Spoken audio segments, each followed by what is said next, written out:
ఎవరు కూడా మధ్యలో వచ్చేటటువంటి ప్రయత్నం చేయకూడదు. అక్కడ నిలబడ్డటువంటి చైర్స్ అని కూడా మీడియా వాళ్ళకు వదిలిపెట్టండి.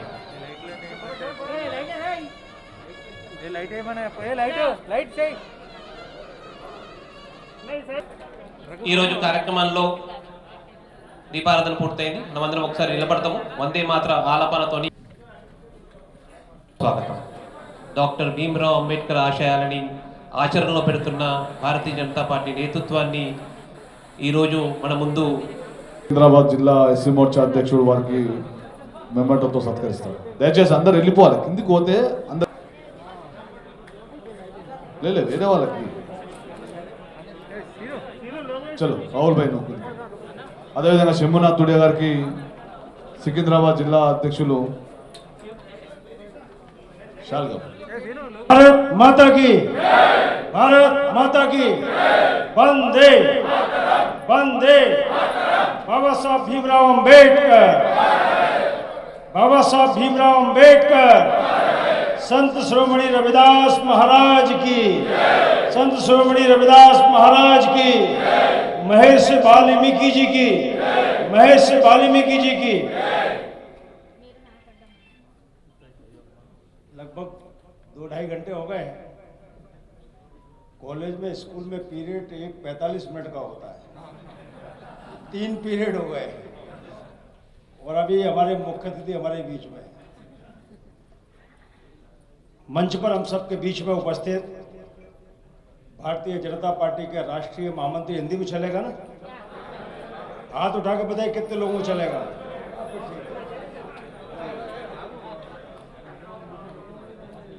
भारतीय जनता पार्टी के पूर्व राष्ट्रीय महामंत्री, तेलंगाना के गौरव, मध्य प्रदेश के प्रभारी आदरणीय मुरलीधर राव जी, मैं उनके अंडर में आता हूं।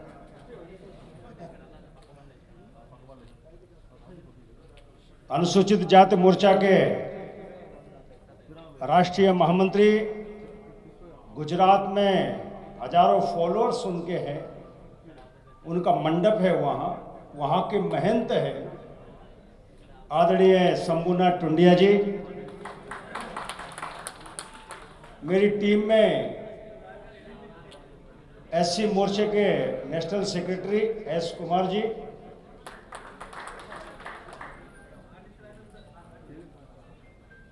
मेरे मित्र, इनका जोरदार भाषण हुआ लेकिन बुढ़ापे में भी हैंडसम बहुत लगते हैं,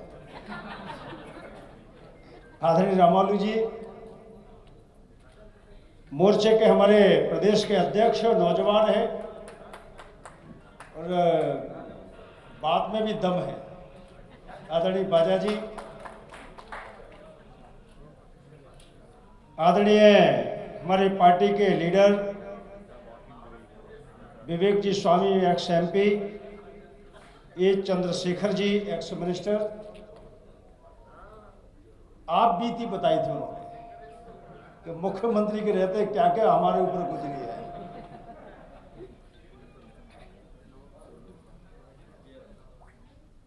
हाँ, आदरणीय हमारे पूर्व मंत्री विजय रामाराव जी,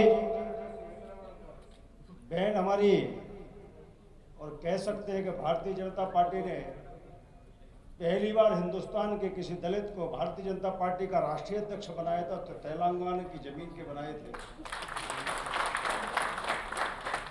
ऐसे हमारे आदर के केंद्र में उनसे बहुत सीखता था।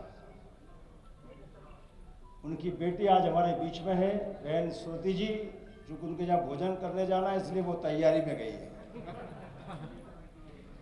आदरणीय मनोहर रेड्डी जी, आदरणीय अशोक बेमुला जी, यहाँ उपस्थित मंच पर सभी मेरे सम्मानित नेतागण, मैं कुछ नाम भूल रहा हूं तो क्षमा चाहता हूं। सभी को मेरा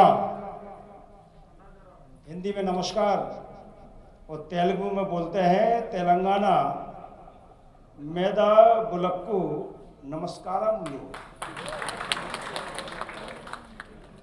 गलत तो नहीं बोला? बोला हो तो माफ कर देना। बहुत समय से मंच पर विराजमान सभी नेतागणों के दर्द थी, पीड़ा थी, कसक थी, अपमान था, तिरस्कार था। ऐसी में कुछ चुनौतियां हैं, कुछ दिक्कतें हैं।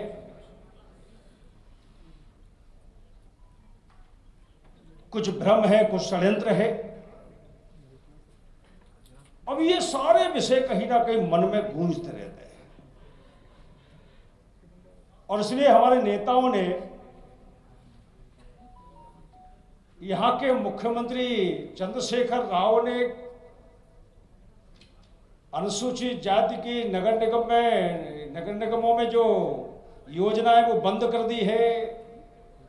एससी की महिलाओं पर, बेटियों पर अत्याचार हो रहा है, उनको न्याय नहीं मिल रहा है। उप योजना का पैसा जिसे संविधान में लिखा गया है उसको बदला नहीं जा सकता है, वो संविधान का उल्लंघन माना जाता है। जो कानून का उल्लंघन है, यानी कि जो भी सरकार उपयोजना का पैसा डिस्टर्ब करती है उस पर अपराध पंजीबद्ध होता है। ये शीला दीक्षित पर हुआ था राष्ट्रमंडल खेलों में, क्योंकि वो पैसा उन्होंने वहां लगाया था। अब ऐसे कई घटनाक्रम आप लोगों ने बताए। मुझे ऐसा लगता है जब हम राजनीतिक दृष्टि से जागृत होते हैं, हमारे कॉन्सेप्ट क्लियर होते हैं, तो ना भ्रम हमारे बीच में आ पाता है, ना षड्यंत्र सफल हो पाते हैं। और हम भ्रम की जिंदगी में रहते हैं तो फिर कोई भी चंद्रशेखर राव जैसा आकर हमारे वोट भी कबाड़ जाता है, मुख्यमंत्री बन जाता है और हमको ही अपमानित करने का काम करता है। अब ये आज से नहीं हो रहा है, ये 1947 से लगातार हो रहा है। देश में सरकार इन 72 सालों में 57 साल कांग्रेस की रही है। 57 ईयर कितना रहा है? 50 से कम होता है क्या? अटल जी की 6 साल और 7 साल नरेंद्र मोदी जी की। मैं ये तुलना, ये अध्ययन इसलिए बता रहा हूं कि हमारे कॉन्सेप्ट क्लियर होना चाहिए। बहुत वक्ताओं ने उसमें जवाब दिए हैं।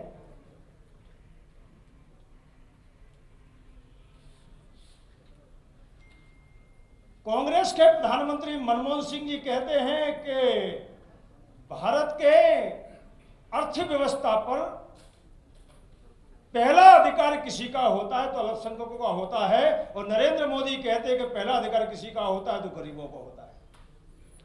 अब ये अंतर, गरीब यानी कि एससी, एसटी, माइनॉरिटी, पिछड़े वर्ग सभी आते, सामान्य भी आते।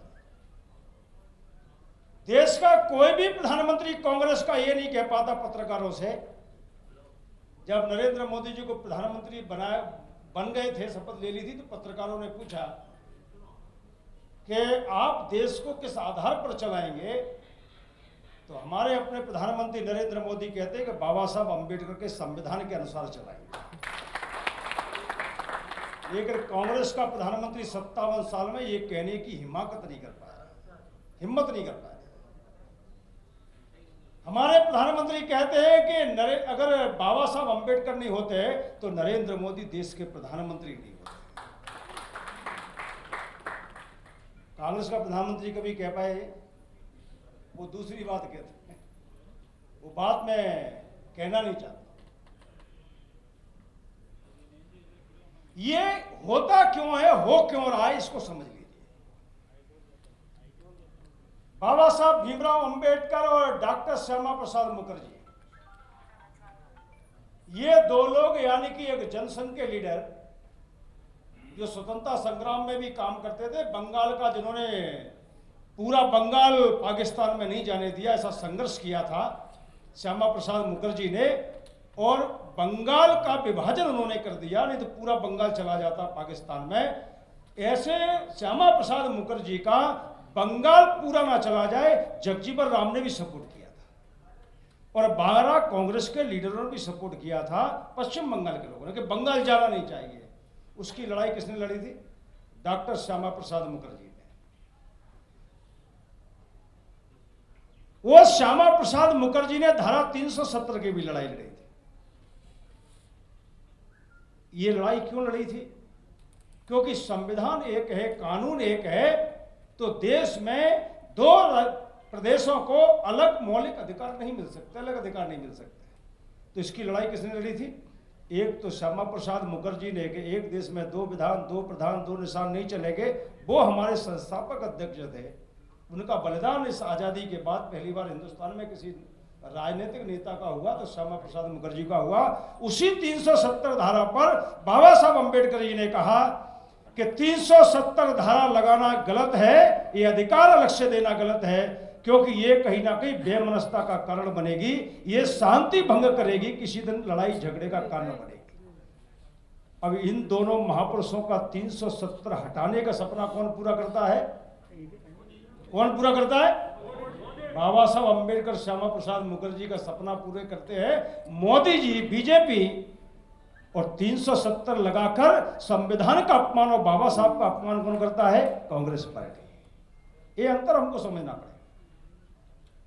बाबा साहब अम्बेडकर हिंदुस्तान में किसी भी सीट से नहीं जीत जाए, लोकसभा, विधानसभा, राज्यसभा, ये बाबा साहब अम्बेडकर सदन के भीतर चले गए तो दलितों की लड़ाई लड़ेंगे, गरीबों की लड़ाई लड़ेंगे।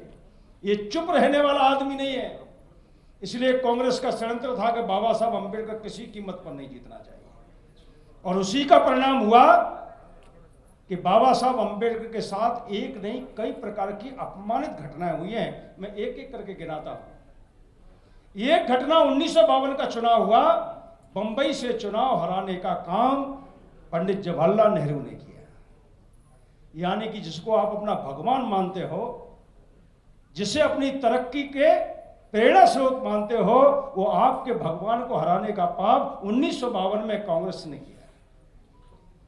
पंडित जवाहरलाल नेहरू का कांग्रेस का मन यही नहीं भरा। 1953 का भंडारे का चुनाव लड़ा तो दूसरी बार अंबेडकर जी को हराकर अपमान दूसरी बार कांग्रेस ने किया। दिल्ली में 26 अलीपुर रोड में हम लोग बहुत लोग गए नहीं होंगे, बहुत कम लोग गए होंगे, एक गए होंगे, 10-5 लोग गए होंगे, लेकिन जाना चाहिए। जिस 26 अलीपुर रोड पर अंबेडकर जी की अंतिम सांस निकली थी, उस 26 अलीपुर रोड पर अंतिम सांस निकलने के बाद दिल्ली के संत रविदास मंदिर जो अंबेडकर जी ने बनाया था, जिसमें मैं पहली बार अध्यक्ष बनने के बाद गया हूं, वो कमेटी से मैं मिला, तब उन्होंने मुझे बताया कि ये कमेटी वही है, ये मंदिर वही है जो अंबेडकर जी ने बनवाया था रविदास जी का। इसकी कमेटी का रजिस्ट्रेशन भी अंबेडकर जी ने कराया था। अंबेडकर जी की अंतिम सांस निकली, उसके बाद इस कमेटी के सदस्यों ने जवाहरलाल नेहरू जी से आग्रह किया कि अंबेडकर जी की डेड बॉडी मुझे दे दीजिए, ताकि हम दिल्ली में संविधान लिखने वाले की एक बड़ा सम्मान पूर्वक एक प्रोसेसर अंतिम निकाल पाए। लेकिन जवाहरलाल नेहरू ने नहीं दिया। ये तीसरा अपमान हुआ। और चौथा अपमान ये हुआ अंबेडकर जी का, वो मैं तर्क के साथ कहना चाहता हूं, मैं किसी की बुराई नहीं कर रहा हूं।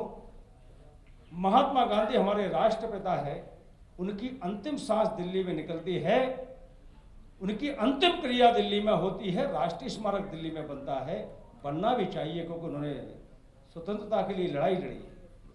पंडित जवाहरलाल नेहरू की अंतिम सांस दिल्ली में निकलती है, अंतिम क्रिया दिल्ली में होती है, राष्ट्रीय स्मारक दिल्ली में बनता है, इसमें भी कोई आपत्ति नहीं है, वो हमारे प्रधानमंत्री थे। इंदिरा गांधी की अंतिम सांस दिल्ली में निकलती है, राष्ट्रीय स्मारक दिल्ली में बनता है, हमें कोई आपत्ति नहीं क्योंकि देश की प्रधानमंत्री थी। राजीव गांधी दक्षिण में खत्म होते हैं, अंतिम सांस दक्षिण में निकलती है, अंतिम क्रिया दिल्ली में होती है, राष्ट्रीय स्मारक दिल्ली में बनता है, हमें इसमें भी कोई आपत्ति नहीं है क्योंकि प्रधानमंत्री थे देश। लेकिन बाबा साहब भीमराव अंबेडकर की अंतिम सांस दिल्ली में निकलती है तो अंतिम संस्कार कहां होना चाहिए था? जोर से बोले, कहां होना चाहिए था? और राष्ट्रीय स्मारक कहां बनना चाहिए था? लेकिन कांग्रेस ने नहीं बनने दिया। और वो राष्ट्रीय स्मारक कब बनता है? लगभग 65 साल बाद, 67 साल बाद वो बाबा साहब अम्बेडकर जिसे आप भगवान मानते हैं, उनका राष्ट्रीय स्मारक आपका प्रधानमंत्री नरेंद्र मोदी बना। और 1 करोड़ में नहीं बनाते, 100 करोड़ में बनाते हैं, संविधान की किताब के स्वरूप में बनाते हैं। अटल जी ने जमीन खरीदी 16 करोड़ की। अटल जी चले गए तो एक ईंट भी कांग्रेस ने 10 साल नहीं लगाई मनमोहन सिंह। नरेंद्र मोदी आए तो 100 करोड़ का राष्ट्रीय स्मारक बनाकर तैयार कर दिया। दिल्ली जाओ तो उसको देखने जरूर जाना, क्योंकि नरेंद्र मोदी ने उसका नाम राष्ट्रीय स्मारक नहीं बना है, रखा है, तीर्थ स्थल नाम रख दिया है, तीर्थ स्थल। अब 5 स्थान है उनके, मैं उनको ज्यादा लंबा नहीं गिनाना, शॉर्ट में कर देता हूं। संकल्प भूमि बड़ौदा है, 26 अलीपुर रोड उनकी परिनिर्माण भूमि है, जन्म स्थान मऊ में जहां 45 साल कांग्रेस की सरकार रही, मध्य प्रदेश में कोई राष्ट्रीय स्मारक अंबेडकर जी का नहीं। दीक्षा भूमि नागपुर में कांग्रेस के समय लगभग 52 साल सरकार रही, कोई दीक्षा भूमि पर राष्ट्रीय स्मारक नहीं, गडकरी जी बनाते। और मुंबई में जहां अंतिम क्रिया होती है चैत्य भूमि, वहां भी कांग्रेस की 50 साल से ज्यादा सरकार रहती है, राष्ट्रीय स्मारक नहीं बनाते। इन 5 स्थानों पर राष्ट्रीय स्मारक कोई बनाता है तो हमारी भारतीय जनता पार्टी के नेता बनाते हैं। अब ये हमने कोई एहसान नहीं किया, एक राष्ट्र महापुरुष के चरणों में श्रद्धांजलि अर्पित की, सम्मान दिया, ये भारतीय जनता पार्टी। और इसलिए सम्मान की दृष्टि से आप देखेंगे कांग्रेस के द्वारा अंबेडकर जी के अपमानों पर अपमान और भारतीय जनता पार्टी के द्वारा अटल जी सरकार बनते हैं, विश्वनाथ प्रताप सिंह की सरकार बनती है, बहुमत हमारा होता है भारतीय जनता पार्टी का, लेकिन मजबूरी में हमको प्रधानमंत्री में बीपी सिंह जी को चुनना पड़ा। लेकिन हमारे नेता अटल जी ने क्या कहा, अंबेडकर जी को भारत रत्न का सम्मान मिलना चाहिए। और सेंट्रल हॉल में, लोकसभा और राज्यसभा के बीच में सेंट्रल हॉल है, वहां उनका तेल चित्र लगना चाहिए, क्योंकि प्रथम मंत्रिमंडल के जितने भी मंत्री थे उनके सबके तेल चित्र लगे हैं, लेकिन दलित के बेटे का तेल चित्र नहीं लगा है। हमारे नेता के कारण 43 वर्ष बाद, मरने के 43 वर्ष बाद प्रधानमंत्री राजीव गांधी जी को 2 साल खत्म होने के 2 साल बाद भारत रत्न का सम्मान मिलता है। और जो संविधान लिखता है उस दलित बेटे को कांग्रेस की सरकारों में भारत रत्न नहीं मिलता है, बीपी सिंह की सरकार में हमारे नेताओं के प्रयासों से भारत रत्न का सम्मान 43 वर्ष बाद मिलता है। क्यों भाई, अंबेडकर जी ने देश तो तोड़ा नहीं था। यही हैदराबाद का निजाम कहता था कि अंबेडकर जी आओ, धर्म परिवर्तन कर लो, देश के 2 टुकड़े कर दो।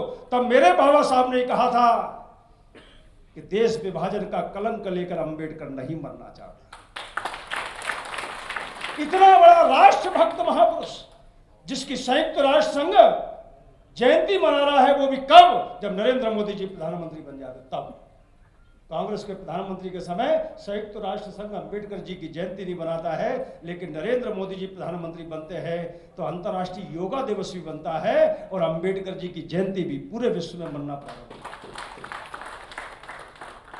भीम ऐप अगर लागू होता है तो नरेंद्र मोदी जी के नेतृत्व में लागू होता है। सिक्का अगर 2 जारी होते हैं तो नरेंद्र मोदी जी करते हैं, और उनको राज्यसभा में भेजने का कोई काम करता है तो जनसंघ के हमारे नेता संस्थापक अध्यक्ष डॉक्टर श्यामा प्रसाद मुखर्जी करते हैं। और उनकी राष्ट्रीय छुट्टी भी कोई करता है तो नरेंद्र मोदी जी करते हैं। कांग्रेस उनकी राष्ट्रीय छुट्टी भी घोषित नहीं करती। अब ये सम्मान की एक नहीं कई लड़ी है, मैं उसमें आधे घंटे बता सकता हूं आपको, लेकिन समय नहीं है। चूंकि ये तो चूंकि अंबेडकर जी में हम अपना दर्शन देखते हैं, हम अपना विश्वास देखते हैं, हम अपनी श्रद्धा देखते हैं। उन्होंने ही तो हमको दिया है ये वोट का अधिकार, नहीं तो जवाहरलाल नेहरू ने वोट का अधिकार भी छीन लिया था। जब डिबेट चल रही थी तो जवाहरलाल नेहरू से कांग्रेस के नेता कह रहे थे कि जितना पैसे वाला आदमी, जितना ताकतवर है, उसको उतने ही वोट का अधिकार ज्यादा मिलना चाहिए। तब बाबा साहब अंबेडकर ने खड़े होकर कहा था ये गलत होगा, ये नहीं चलेगा। अरे झोपड़ी में रहने वाले को भी 1 वोट का अधिकार मिलना चाहिए और महल में रहने वाले को भी 1 वोट का अधिकार मिलना चाहिए। तो बाबा साहब अंबेडकर का ही कारण है कि आपको वोट डालने का अधिकार मिल गया, नहीं तो कांग्रेस ने यह भी अधिकार आपसे छीन लिया। अब ये बड़ी फेरिस्त है। हम राजनीतिक कार्यकर्ता होने के नाते क्या है कि सरकार की योजना है वो भी पूरी याद नहीं रहती। लोकसभा, विधानसभा, नगर पालिका, फलाना ढिकाना, इस टिकटों में उलझे रहते। अरे कुछ तो लक्ष्य होगा, कुछ तो काम होगा जो बाबा साहब अम्बेडकर ने किया है। उस मिशन को हम लेकर कहां चल रहे हैं? क्योंकि उन्होंने देश का विभाजन स्वीकार नहीं किया, 370 स्वीकार नहीं किया, और इतने अपमान हुए उनके जिंदगी में। लेकिन संविधान जब लिखा तो संविधान में अपमान की एक भी घटना का उल्लेख नहीं किया। इतना बड़ा दिल अम्बेडकर जी। और जो अपने लिए नहीं करता, दूसरों के लिए करता है, वही पूजा जाता है, वही भगवान माना जाता है। इसलिए अम्बेडकर जी को इसलिए पूजा जाता है कि अपने अपमानों को भुलाकर जिस महापुरुष ने हिंदुस्तान को ताकत दी है, महिला सशक्तिकरण के कारण महिलाओं को ताकत मिले, इसके कारण संविधान मंत्रिमंडल से इस्तीफा देना, श्रमिकों को अधिकार मिलना चाहिए, इसके लिए अम्बेडकर जी ने काम किया। पाकिस्तान में हमारे हिंदुस्तान के लोग विभाजन में चले गए, तब भी उन्होंने कहा था कि हिंदुस्तान के लोग वापस आ जाओ, नहीं आप सुरक्षित नहीं रहोगे। ये भी कोई कहता था तो अम्बेडकर जी कहते। और वही आपने देखा होगा, अभी 18% से घट के हम 2.5% रह गए। ये ताकत अम्बेडकर जी ने पैदा की। और अम्बेडकर जी ने संविधान में कहा कि सामाजिक न्याय, समता का न्याय, राजनीतिक न्याय। तो राजनीतिक न्याय में भी पूर्व सांसद जी ने कहा, पहली बार हिंदुस्तान में 12 मंत्री कोई बनाता है तो भारतीय जनता पार्टी और उनका लीडर नरेंद्र मोदी बनाता। यह है समता का न्याय, सामाजिक न्याय। 4 राज्यपाल पहली बार हिंदुस्तान में पहली बार कोई बनाता है तो भारतीय जनता पार्टी और नरेंद्र मोदी जी बनाते। राष्ट्रपति जी का उल्लेख आपने कर दिया, मैं उधर जाना नहीं चाहता। अब योजना में आइए, मैं आप लोगों से प्रश्न करना चाहता हूं, जिसके पास 57 ईयर सरकार रही हो, क्या उसने कभी सपने में भी नहीं सोचा कि मेरी दलितों की बहनें और लड़कियां, माताएं, बहनें ये सड़क के किनारे बैठी होंगी शौचालय में?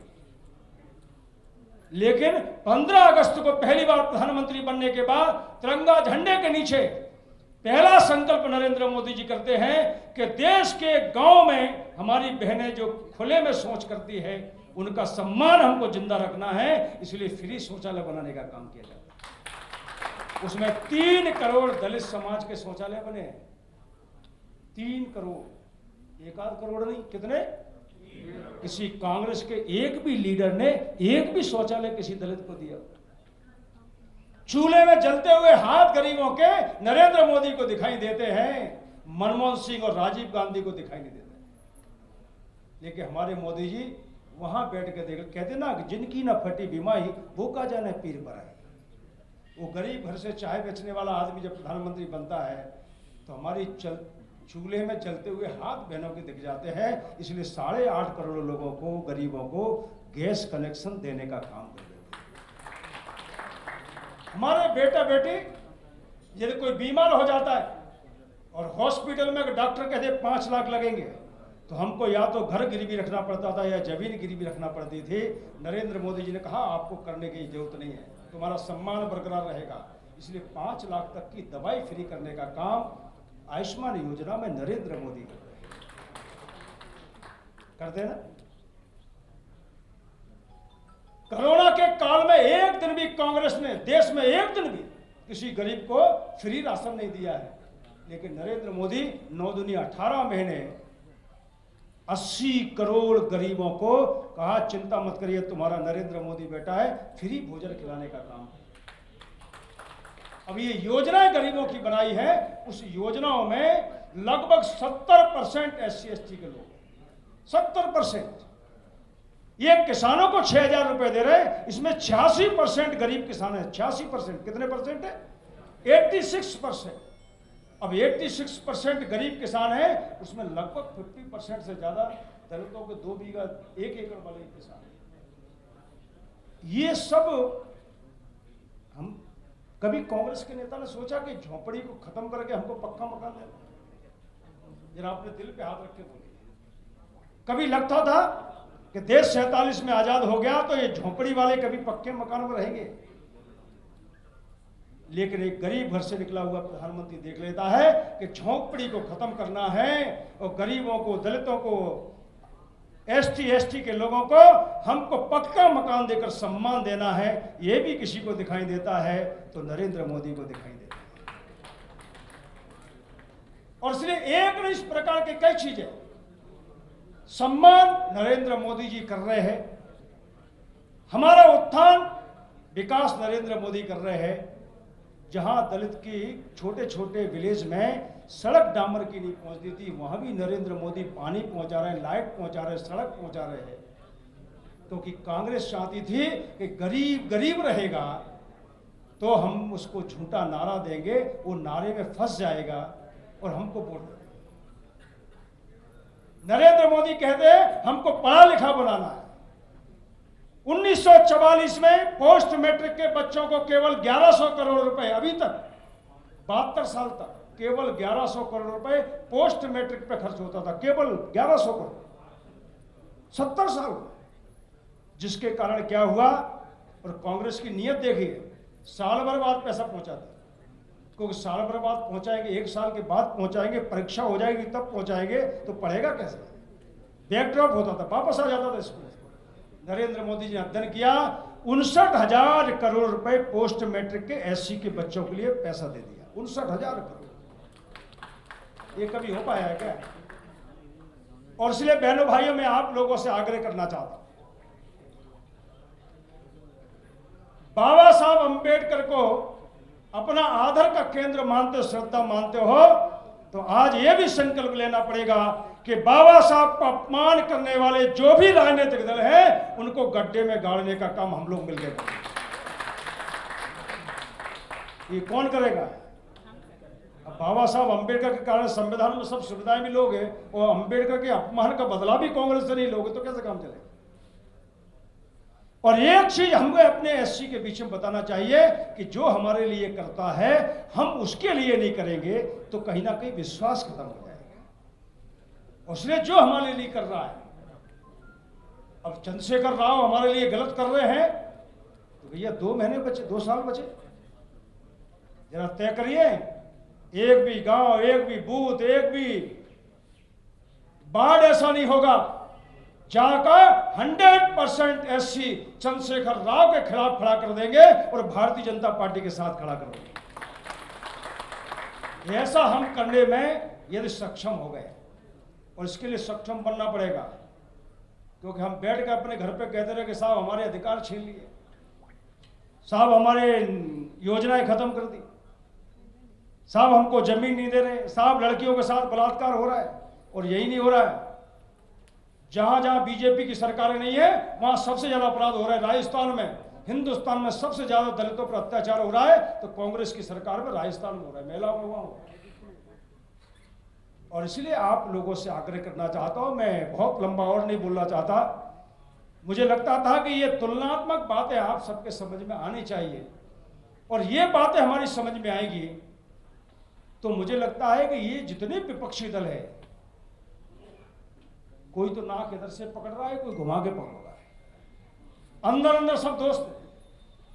जब भाजपा की बात होती तो सब इकट्ठा हो जाते, क्योंकि वो जानते हैं कि नरेंद्र मोदी के कारण इनकी दुकान के शटर गिर गए, 75% बंद हो गए, ये 25% शटर खुला है, ये और ज्यादा खुल जाए इसलिए वो इकट्ठे हो जाते। और से दलित भाइयों बहनों, आप हमारे परिवार के अंग हो। उत्तर का ये हो सकता है, सब कास्ट कुछ हो, दक्षिण की कुछ हो, लेकिन हमारा परिवार और हमारा मुखिया बाबा साहब अंबेडकर और रविदास और महर्षि वाल्मीकि, और इसलिए इस परिवार के खिलाफ जो वातावरण 57 सालों में 70 सालों में चला है, उनको अशिक्षित करने का, उनको उनकी योजना नहीं बनाने का, उनको परेशान करने का ये वक्त है जो अंबेडकर जी ने हमें दिया है। वो वक्त है, वो है लोकतंत्र में लड़ाई झगड़ा करने का नहीं, हथियार उठाने का नहीं। अरे बाबा साहब अंबेडकर ने एक हथियार दे दिया है कि नरेंद्र मोदी जी हमारे कर रहे हैं, हमारे लिए अच्छा कर रहे हैं, तो बटन दबा दो, उनके साथ खड़े हो। और चंद्रशेखर राव खिलाफ कर रहे हैं तो उनके खिलाफ वाला फूल का बटन दबा दीजिए, तो चंद्रशेखर साहब नीचे आ जाएंगे, वहां में क्या दिक्कत है? अरे हम 18% है तेलंगाना में, और वो 0.8% है। कौन? चंद्रशेखर राव, केसीआर। 18% इकट्ठे हो जाए, केसीआर की सरकार जा सकती कि नहीं जा सकती? बोलिए, जा सकती कि नहीं जा सकती? हाथ उठाकर बताइए कितने लोग तैयार है? पंजा मत उठाइए, इसने संजा कर दी देश की, मुट्ठी बांधी हनुमान जी की। सब लोग तैयार है? केसीआर को पटकने को तैयार है? नरेंद्र मोदी के कमल के फूल के साथ तैयार है? तो जोर से बोलिए, नरेंद्र मोदी संघर्ष करो, नरेंद्र मोदी संघर्ष करो, भारतीय जनता पार्टी। बहुत बहुत धन्यवाद। बीजेपी ఎస్సీ మోర్చా జాతీయ అధ్యక్షులు శ్రీ లాల్ సింగ్ ఆర్య గారు, బీజేపీ ఎస్సీ మోర్చా జాతీయ ప్రధాన కార్యదర్శి శ్రీ శంభూనాథ్ గారు, మన తెలంగాణ రాష్ట్ర ఎస్సీ మోర్చా అధ్యక్షులు భాషా గారు, వేదిక మీద ఉన్నటువంటి మీ అందరి పర్మిషన్తోని పేర్లు చెప్పకుండా, ఎందుకంటే వేదిక మీద యోధాన యోధులు ఉన్నారు, ఒకళ్ళు మించిన ఒకరు. కాబట్టి వేదిక పైనటువంటి పార్టీ సీనియర్ నాయకులు, ఈ యొక్క సభా మండపంలో విచ్చేసినటువంటి ప్రముఖులు, పార్టీ కార్యకర్తలు, మిత్రులారా, మీ అందరికీ కూడా తెలుసు, నన్ను ప్రధాన వక్తగా పరిచయం చేశారు. ప్రధాన వక్త అంటే మీరు అందరు భయపడుతున్నట్టున్నారు. వక్తలంతా ఇంత మాట్లాడితే ప్రధాన వక్త ఎంత మాట్లాడాలి? కానీ నాకు వచ్చిన తర్వాత ఒక్కొక్క లీడర్ స్పీచ్ విన్న తర్వాత వాస్తవంగా సీనియర్ నాయకులందరూ మాట్లాడిన తర్వాత నేను చాలా సంవత్సరాల నుంచి వింటున్నా, కానీ రాములు గారు ఇంత మంచిగా మాట్లాడంగా ఎన్నడూ విని. చాలా ఆయన ప్రోగ్రాంలు అటెండ్ అయిన ఆర్గనైజ్ చేస్తే అని నన్ను మాట్లాడిపించిండి, ఆయన ఎక్కువ మాట్లాడకపోయేది. కాకపోతే ఇవాళ ఆయన చాలా బాగా మాట్లాడారు, అనేక విషయాలు వచ్చినాయి. లాల్ సింగ్ ఆర్య గారు కూడా చాలా మంచి విషయాలు మనందరి ముందర ప్రస్తావించడం జరిగింది. కాబట్టి ప్రధాన వక్త ప్రధానంగా మాట్లాడాల్సిన అవసరం లేదు, వక్తగా ఉంటే సరిపోతుంది. అయితే నాకు ఒక అనుమానం కూడా వచ్చింది. నాకు అనుమానం ఏమొచ్చిందంటే, భాషా గారు ఈ 2 గంటలు నన్ను ప్రధాన వక్తగా పిలిచినప్పుడు మొత్తం మాట్లాడేదంతా వినాలా, విన్న తర్వాత మాట్లాడాలి. అయితే నాకేమనిపించిందంటే, దళిత్ తెలంగాణ మేనిఫెస్టో బీజేపీది ఎలా ఉండాలా అనేది వినడం కోసం నన్ను పిలిపించినట్టు అనిపించింది. రాబోయేటువంటి రోజుల్లో తెలంగాణ బీజేపీ ఎదగాలంటే, పెరగాలంటే, బలోపేతం కావాలంటే ఏ విధంగా ఉండాలా, ఏ ఏ విషయాలు ఇంపార్టెంట్ అనేటువంటి విషయం ప్రత్యక్షంగా అందరూ మనం మాట్లాడిందే వినాలనుకుంటారు. కానీ ఈరోజు ఎస్సీ మోర్చాలో నాయకులందరూ కూడా మాట్లాడటం వింటుంటే నాకు కూడా అనేక విషయాలు, ముఖ్యమైనటువంటి విషయాల్లో ఏ విధమైనటువంటి స్పందన ఉంది అనేటువంటి విషయం నాకు మంచిగా అర్థం కావడానికి అవకాశం దొరికింది. చంద్రశేఖర్ గారు నాకు చాలాసార్లు మాట్లాడినప్పుడు నాకు తెలుసు, కానీ ఇన్ని విషయాలు తెలియదు నాకు. ఇవాళ చాలా విషయాలు విన్నా. అంటే నాకేమనిపించిందంటే, అంటే సెషన్లో కూర్చున్నప్పుడు మాట్లాడింది అంతా గుర్తుంది ఎట్లా అని. కేసీఆర్ ఎట్లా మర్చిపోయిండు, సెషన్లోనే ఉన్నాడు కాబట్టి మర్చిపోయాడు. మరి చంద్రశేఖర్ గారు కూడా సెషన్లు ఉన్నారు కదా, ఎట్లా గుర్తుపెట్టుకున్నాడు? అందుకని చాలా ముఖ్యమైనటువంటి విషయాలన్నీ కూడా మనకు అర్థమైనాయి. లాల్ సింగ్ ఆర్య గారు బీజేపీ పట్ల, నరేంద్ర మోదీ గారి పట్ల మనం ఏంది అనేటువంటి విషయాలు చెప్పారు. అయితే ఇంకెప్పుడన్నా చాలామంది ఇప్పుడు మాట్లాడుతున్నప్పుడు చెప్పిండ్రు, మేము తర్వాత చూసుకుంటాం, మాకు సమయం ఎక్స్క్లూజివ్గా కావాలని అడిగింది. అందుకని నేను కూడా ఇంకెప్పుడన్నా సమయం దొరికినప్పుడు ఎక్స్క్లూజివ్గా మాట్లాడతాను. కానీ ఇప్పుడు రానటువంటి 2-3 కొన్ని విషయాలు మీకు ముందు నేను పెడతాను.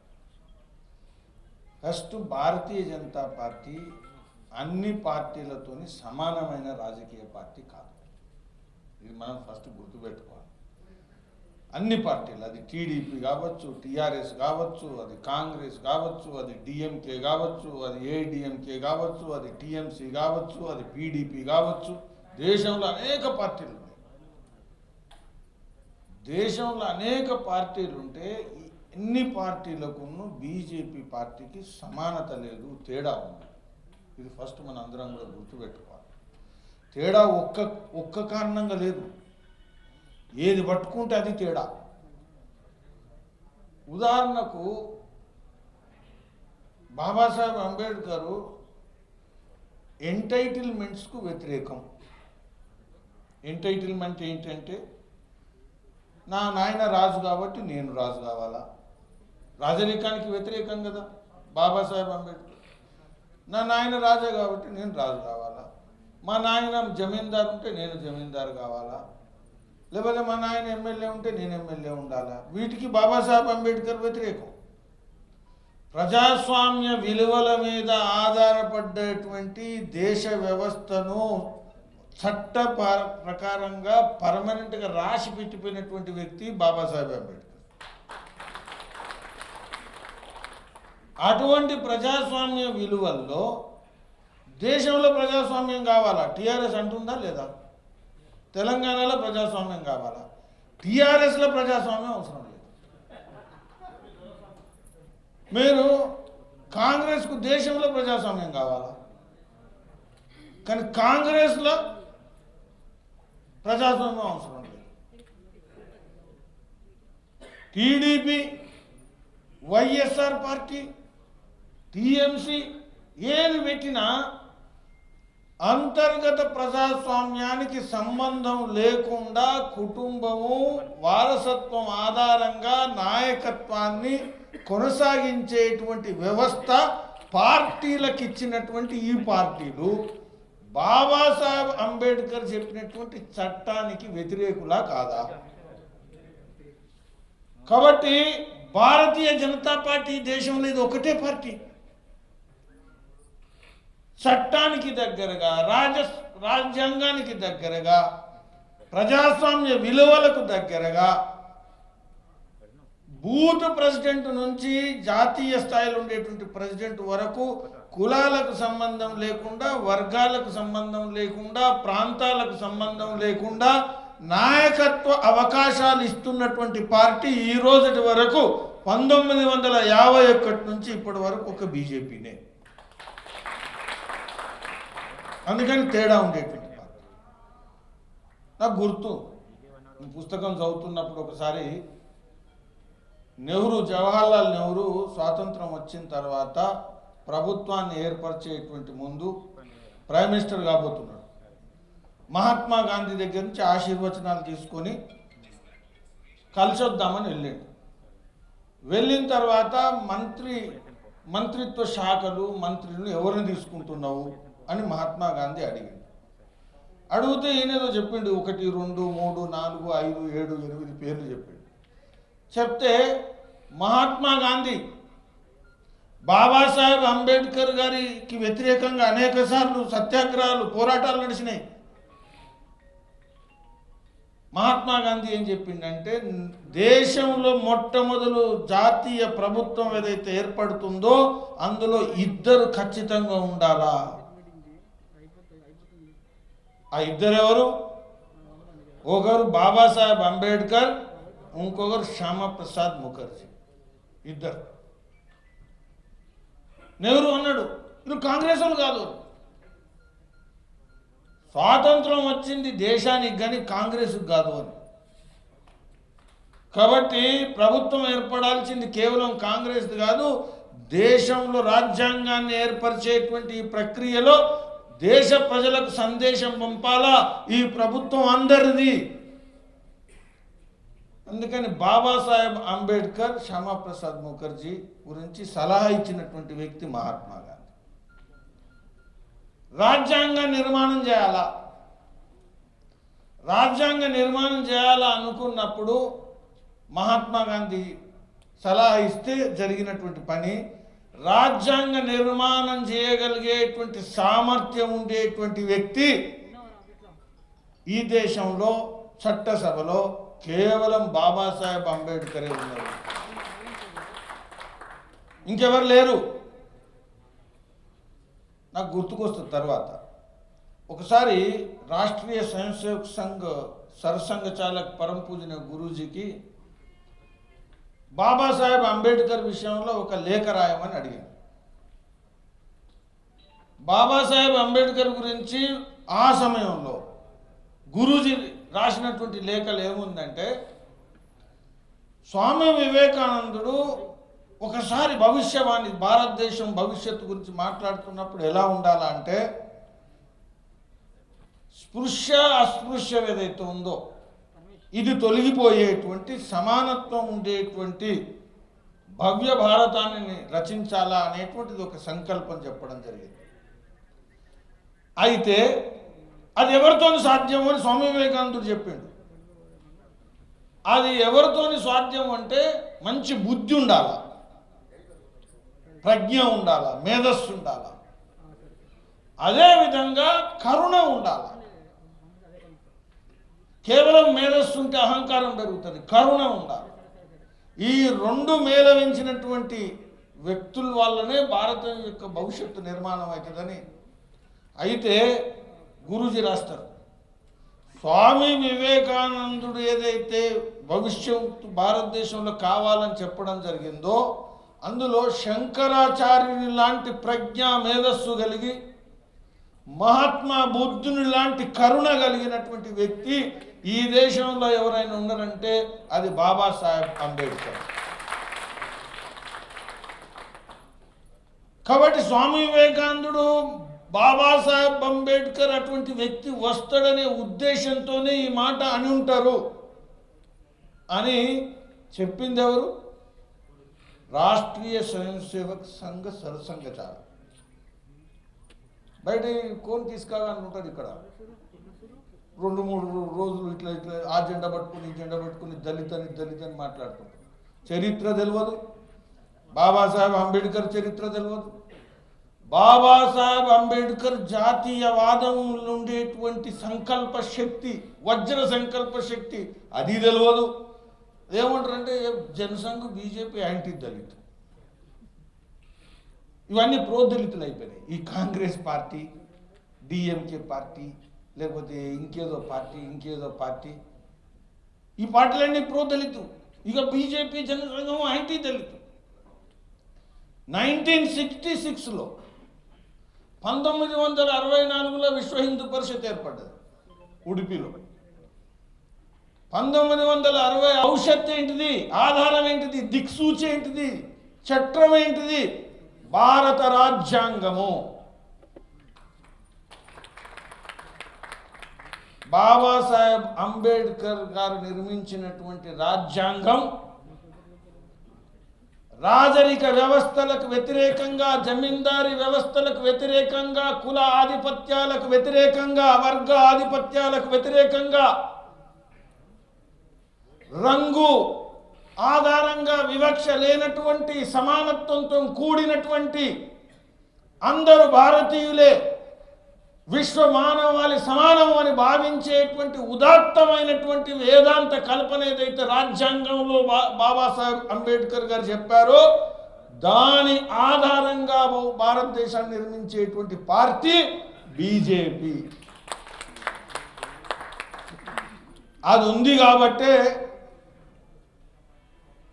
రామ జన్మభూమి శిలాన్యాసం చేస్తే ఎవరు చేయాలా? Scheduled cost. అయితే కేవలం కొందరు గుళ్ళు కడితే మేము పునాదుల కోసమే పనికొస్తాం. మళ్ళా ఈరోజు మొదటిసారి మీరు చూసిండ్రు, ఇంతకుముందు చెప్పడం జరిగింది, 12 మంది షెడ్యూల్డ్ కాస్ట్కు సంబంధించినటువంటి వాళ్ళను కేంద్ర ప్రభుత్వంలో స్థానం కల్పించడం ఏదైతుందో, అంటే బీజేపీ భవిష్యత్తు దిశ దిక్సూచి ఏంటిది అనేది అర్థం చేసుకోవాలి.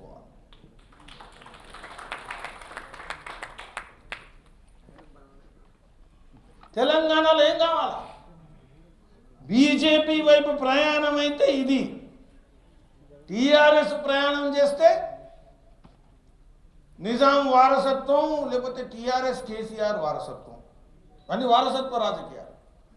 వారసత్వ రాజకీయాలకు సమాధి చేయగలిగేటువంటి పార్టీ, సిద్ధాంత పటిమ ఉండేటువంటి పార్టీ, అటువంటి కార్యకర్తలను నిర్మాణం చేసేటువంటి పార్టీ బీజేపీ మాత్రమే.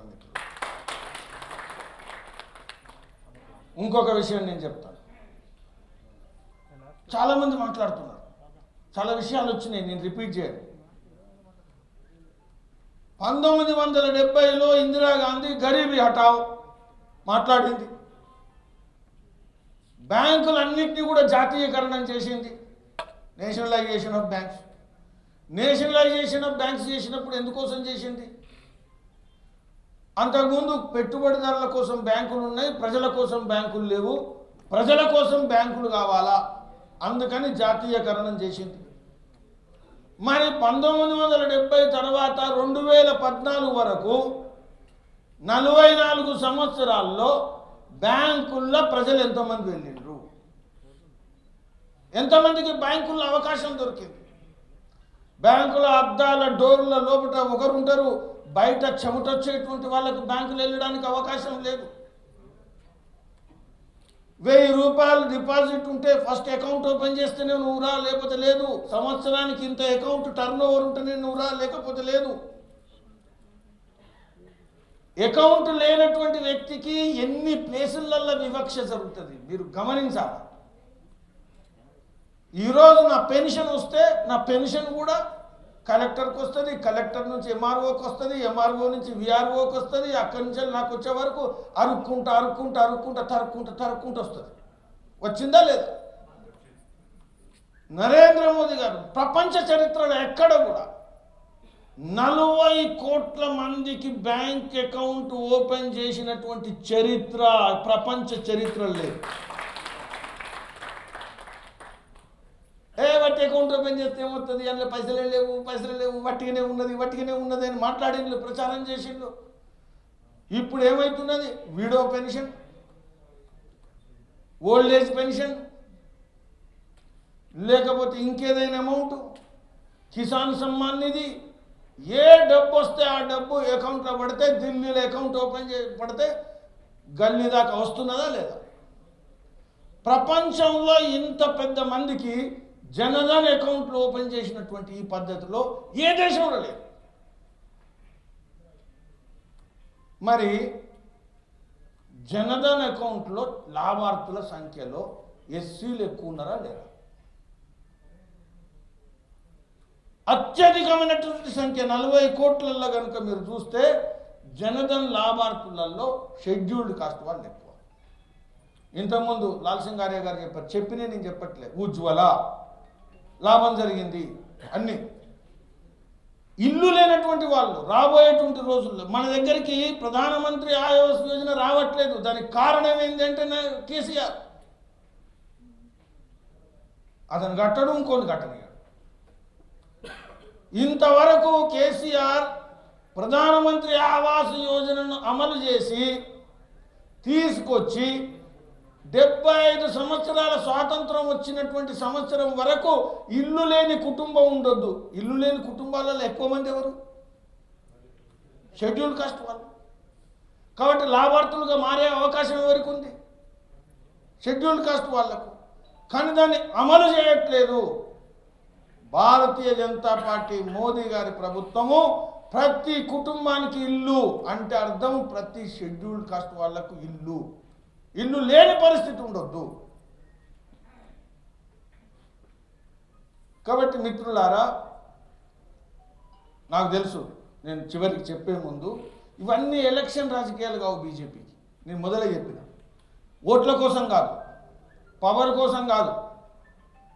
పవర్ కోసం వస్తే బాబాసాహెబ్ అంబేద్కర్ బండారాలో పోటీ చేసినప్పుడు, లాల్సింగార్య గారు చెప్పిండు, బండారాలో ఎలక్షన్లో పోటీ చేసినప్పుడు బండారా ఎన్నికల్లో బాబాసాహెబ్ అంబేద్కర్ గారికి మద్దతు ఇచ్చి విపరీతంగా అప్పుడు ఉండేటువంటి యువకులైన కార్యకర్తలు తిరిగి ఇంటింటి ఓటు అడిగింది భారతీయ జనసంఘం వాళ్ళు. నేను చెప్పడం కాదు, బాబాసాహెబ్ అంబేద్కర్ రాసినటువంటి సాహిత్యంలో ఉంది. దానికి ఎలక్షన్ ఇన్ఛార్జు దత్తోపంత్ ఠెంగ్డీ, నేను కలిసి పనిచేశాను వారి కింద. అదే కాదు, మధ్యప్రదేశ్లో 1952 ఎలక్షన్లో ఎస్సీ ఫెడరేషన్తోని కూటమిగా ఏర్పడ్డటువంటిది భారతీయ జనసంఘం ఎన్నికల్లో పోటీ చేసినప్పుడు. దీన్ దయాళ్ ఉపాధ్యాయ గారు రాస్తూ ఒకటి ఏం రాశాడంటే,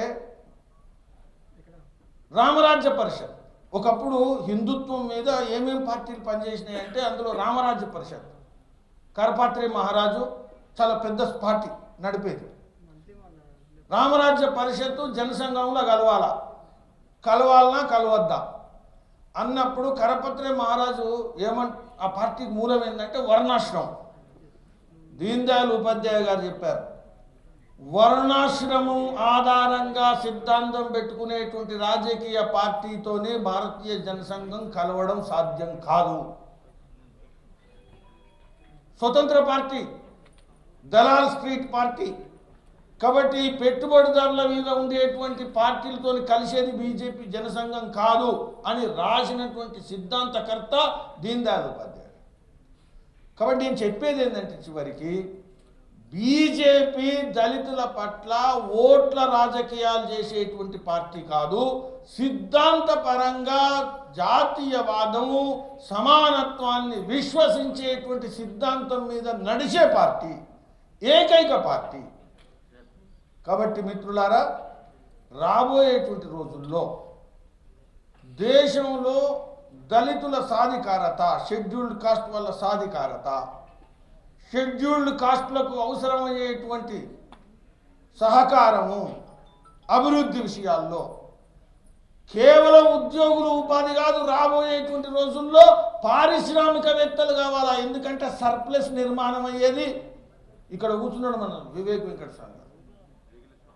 నేను ఇంజనీర్ అయితే ₹1,00,000 వచ్చినా మనకి డొనేషన్ ఇవ్వడం సాధ్యం కాదు. మీరు ఎప్పుడైనా చూడండి, ₹2,00,000 శాలరీ తీసుకున్నప్పుడు కూడా ఎవరికైనా డొనేషన్ ఇవ్వాలంటే 2 సార్లు ఆలోచిస్తాడు. డొనేషన్ ఇవ్వాలి.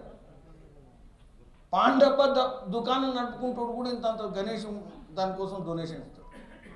అందుకని ఏదో ఒక వ్యాపారం, ఏదో ఒక పరిశ్రమ ఇది నడిపిన రోజే దళితుల సాధికారత సాకారం అవుతుంది.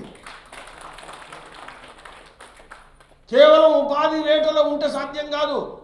కాబట్టి మోదీ గారి ప్రభుత్వం స్టాండప్ పేరు మీద ప్రతి జిల్లాలో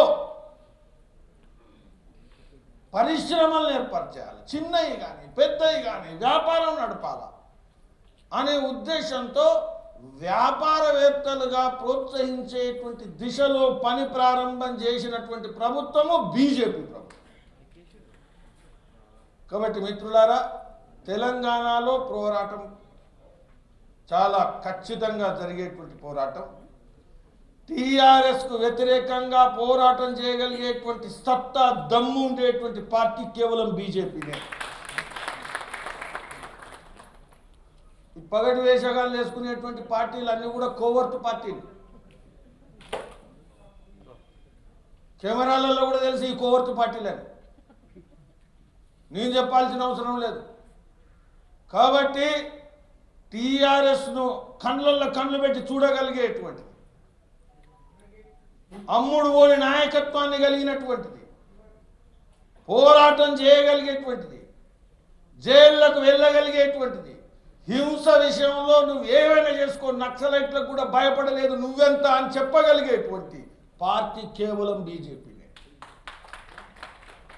కాబట్టి మిత్రులారా, ఎస్సీల యొక్క సాధికారత విషయంలో ఒక నూతన అధ్యాయాన్ని రచించగలిగేటువంటి రాజకీయ పార్టీ తెలంగాణలో బీజేపీనే. జాతీయ స్థాయిలో మోదీ గారి నాయకత్వంలో ఇంకా అనేకమైనటువంటి కార్యక్రమాలు, స్కీములు, షెడ్యూల్డ్ కాస్ట్ సాధికారత తీసుకొస్తున్నది. కాబట్టి తెలంగాణలో అందరూ కూడా ఇక్కడైతే దుష్ప్రచారం ఉందో, ఏ చౌరస్తాలైనా నిలబడి మాట్లాడడానికి మేము సిద్ధం. అది సిద్ధాంతాల విషయంలో కానీ, అది కార్యక్రమాల విషయంలో కానీ, అది విధానాల విషయంలో కానీ దళితుల సాధికార కోసం నిలబడేటువంటి పార్టీ నాయకత్వం కేవలం బీజేపీదే అనేటువంటి అంశాన్ని మనం ప్రధానంగా ముందుకు తీసుకెళ్లాలా. మొదటిసారి లాల్ సింగ్ ఆర్య గారు వచ్చారు. వారు వచ్చినటువంటి సందర్భంగా ఏర్పాటు చేసినటువంటి కార్యక్రమంలో నాకు అవకాశం ఇచ్చినటువంటి రాష్ట్ర పార్టీకి, రాష్ట్ర ఎస్సీ మోర్చాకు మరొకసారి ధన్యవాదాలు చెప్తూ ముగిస్తున్నాను. బోలో భారత్ మాతా కి, బాబాసాహెబ్ అంబేద్కర్.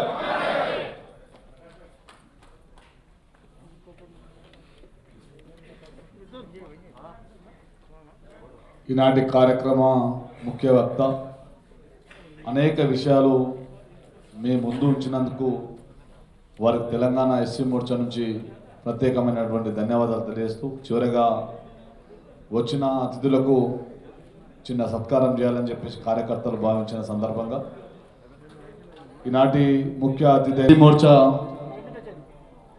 రాష్ట్ర సదస్సుకు విచ్చేసినటువంటి పెద్దలు,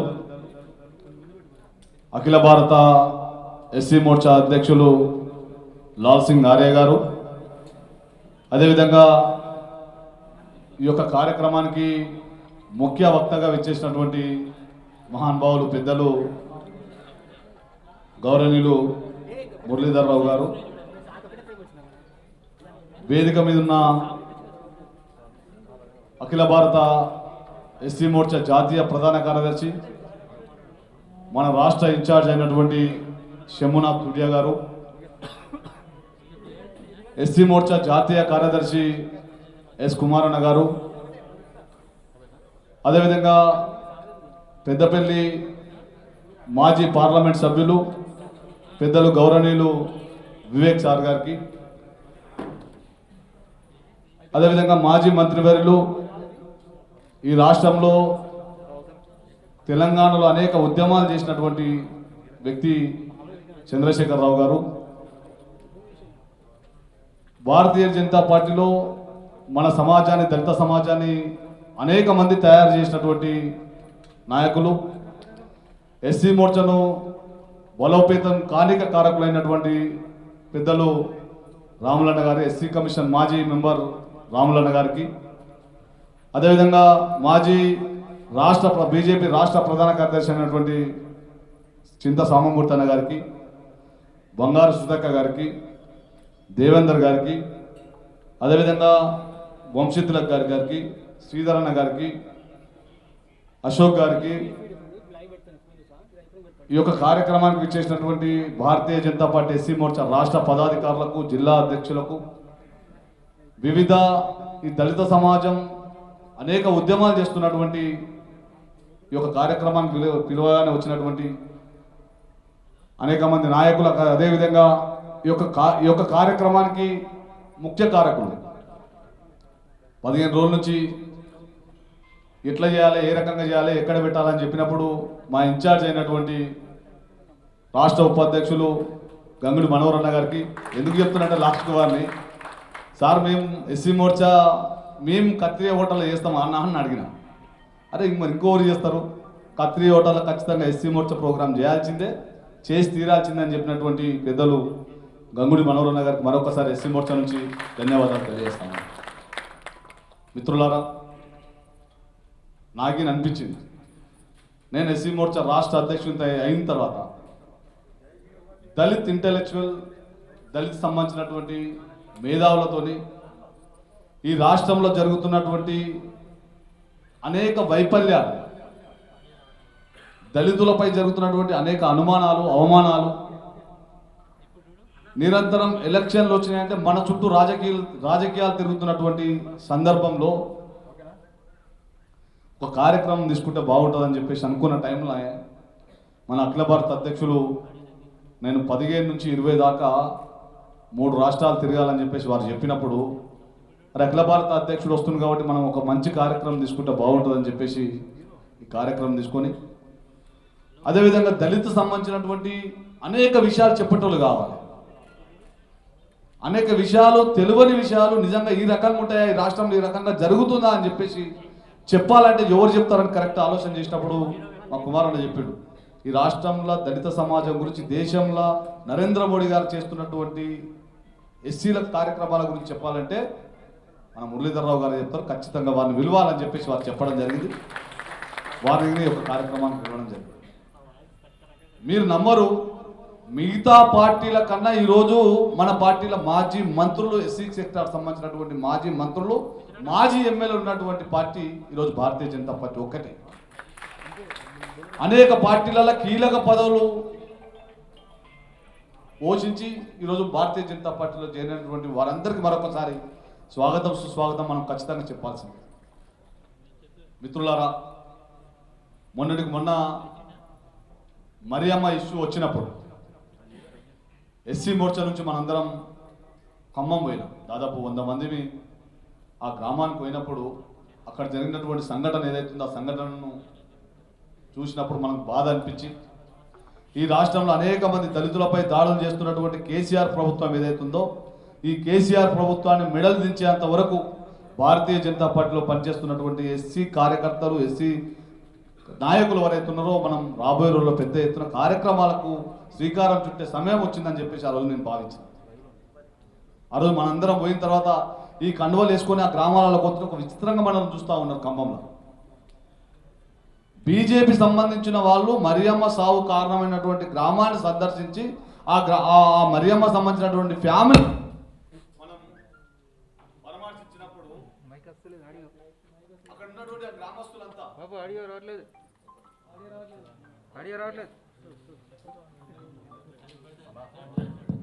అక్కడ ఉన్నటువంటి గ్రామస్తులంతా ఆశ్చర్యం వ్యక్తం చేశారు. వాళ్ళు ఆశ్చర్యం వ్యక్తం చేసిన తర్వాత మా దాంట్లోకి ఒక ఉత్తేజం వచ్చింది. ఖచ్చితంగా ఈ మరియమ్మ ఫ్యామిలీకి న్యాయం జరిగేంత వరకు మనం ఊరుకునేది లేదని చెప్పేసి మనం అక్కడ శ్రీకారం చుట్టినాక ఆ అబ్బాయి మరియమ్మ కొడుకు ఆ అబ్బాయి ఎవరైతున్నారో యశోద హాస్పిటల్కి మనం షిఫ్ట్ చేద్దామని ప్రయత్నం చేసినాం. ఆ విషయం ఉన్నప్పుడు అక్కడ ఉన్నటువంటి ఖమ్మం మంత్రివర్యులు ఎవరైతే అజయ్ కుమార్ గారు ఎవరైతే ఉన్నారో ఆ విషయానికి వాళ్ళు చెప్పడం జరిగింది. అప్పుడు చెప్పినప్పుడు వెంబడే కేసీఆర్ గారికి ఉన్నటువంటి బట్టి విక్రమార్క అసెంబ్లీది హడావుడిగా ½ బట్టి విక్రమార్కాన్ని పిలుచుడు, తెల్లారే దళిత ఎంపవర్మెంట్ మీటింగ్ పెట్టుడు, ఈ రకమైనటువంటి కార్యక్రమాలు ఏవైతున్నాయో మనం అక్కడ పోయిన తర్వాత స్టార్ట్ అయినాయని చెప్పేసి నేను భావిస్తాను. అరే నేను ఒకసారి మనం ఇన్ని ఎలక్షన్లు జరుగుతున్నాయి, దాదాపు 7 సంవత్సరాల కాలంలో మనకు జరిగినటువంటి అన్యాయం ఏదైతున్నదో, అరే డప్పు కొట్టి కాళ్ళ గజ్జగట్టి మనం తెలంగాణ ఉద్యమం స్టార్ట్ చేసింది దళితులమే. తెలంగాణ ఉద్యమంలో అత్యధికంగా చనిపోయినటువంటి వ్యక్తులు మనమే. ఈరోజు అత్యధికంగా మోసపోతున్నటువంటి సమాజం మనదే. అరే ఈ రకంగా మోసపోతున్నాము, ప్రతి ఎలక్షన్లకు నమ్ముతున్నాం, మోసపోతున్నాం. ఇంకెన్ని రోజులు మోసపోవాలి?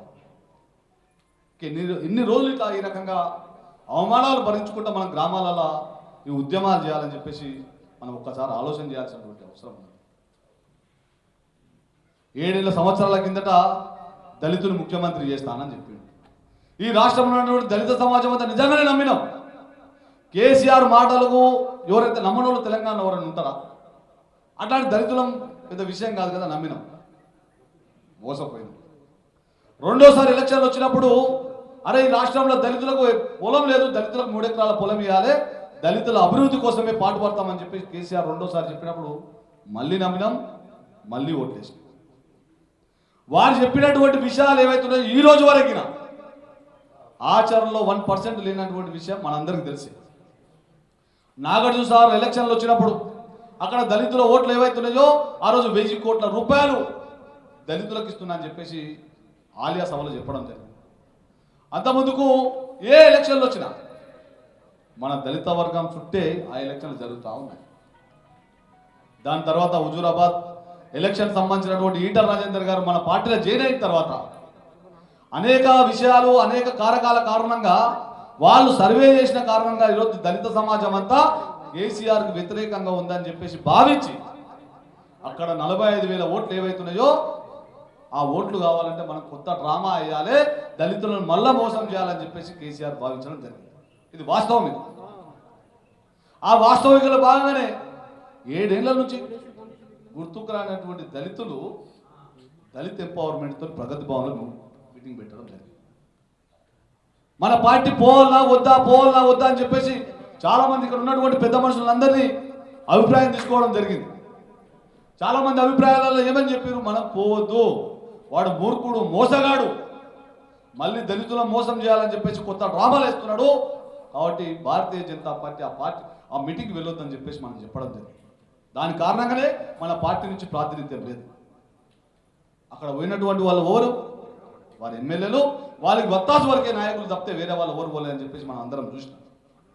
దాని తర్వాత ఈ రాష్ట్రంలో ఉన్నటువంటి 100 ప్రతి నియోజకవర్గానికి 100 మందికి నేను 10 లక్షల రూపాయలు ఇస్తానని చెప్పేసి ఆ దళిత ఎంపవర్మెంట్ తర్వాత అనేక విషయాలు చెప్పడం జరిగింది. మనం ఒక్కసారి ఆలోచన చేయాలి. ఈరోజు 59 లక్షల మంది ఉన్నటువంటి మనం, 18% ఎస్సీలో ఉన్నటువంటి మనము గతంలో దళితులకు ఎంతమందికి 3 ఎకరాల పొలాలు ఇచ్చిండు, డబుల్ బెడ్రూమ్ ఎంతమందికి ఇచ్చిండు, ఉన్న ముఖ్యమంత్రి ఎక్కడ వాయే, ఉన్న ఉప ముఖ్యమంత్రి ఎందుకు తీసేయబట్టే, ఇవన్నీ మనం ఒక్కసారి మనం ఈ రాష్ట్రం ఉన్నటువంటి ముఖ్యమైన వాళ్ళం ఆలోచన చేయాల్సినటువంటి అవసరం వచ్చిందని చెప్పేసి నేను భావించాను. ఈరోజు 45,000 ఓట్లు ఏవైతున్నాయో దాని కారణంగా ప్రతి నియోజకవర్గానికి 100 మందికి 10 లక్షల రూపాయలు ఇస్తానని చెప్పినటువంటి విషయాలు ఒక్కసారి మనం ఆలోచన చేయాలి. ప్రతి నియోజకవర్గానికి 100 మంది కాకుండా 5-6 మందికి హుజూరాబాద్ ఎలక్షన్ లోపు 5-6 మందికి ఇవ్వడం ఖచ్చితంగా ఇస్తాడు. ఇచ్చిన తర్వాత ఏమైతుంది, అక్కడ ఉన్నటువంటి అంబేద్కర్ సంఘాల లీడర్లు, బాబు జగజ్జనరావు సంబంధించిన లీడర్లు, దళిత లీడర్లంతా అక్కడ ఉన్నటువంటి సర్పంచ్ల చుట్టూ, ఎంపీటీల చుట్టూ, జెడ్పీటీల చుట్టూ, ఎంపీల చుట్టూ, టీఆర్ఎస్ ఎమ్మెల్యేల చుట్టూ, ఎంపీల చుట్టూ తిరుగుడు స్టార్ట్ అయింది.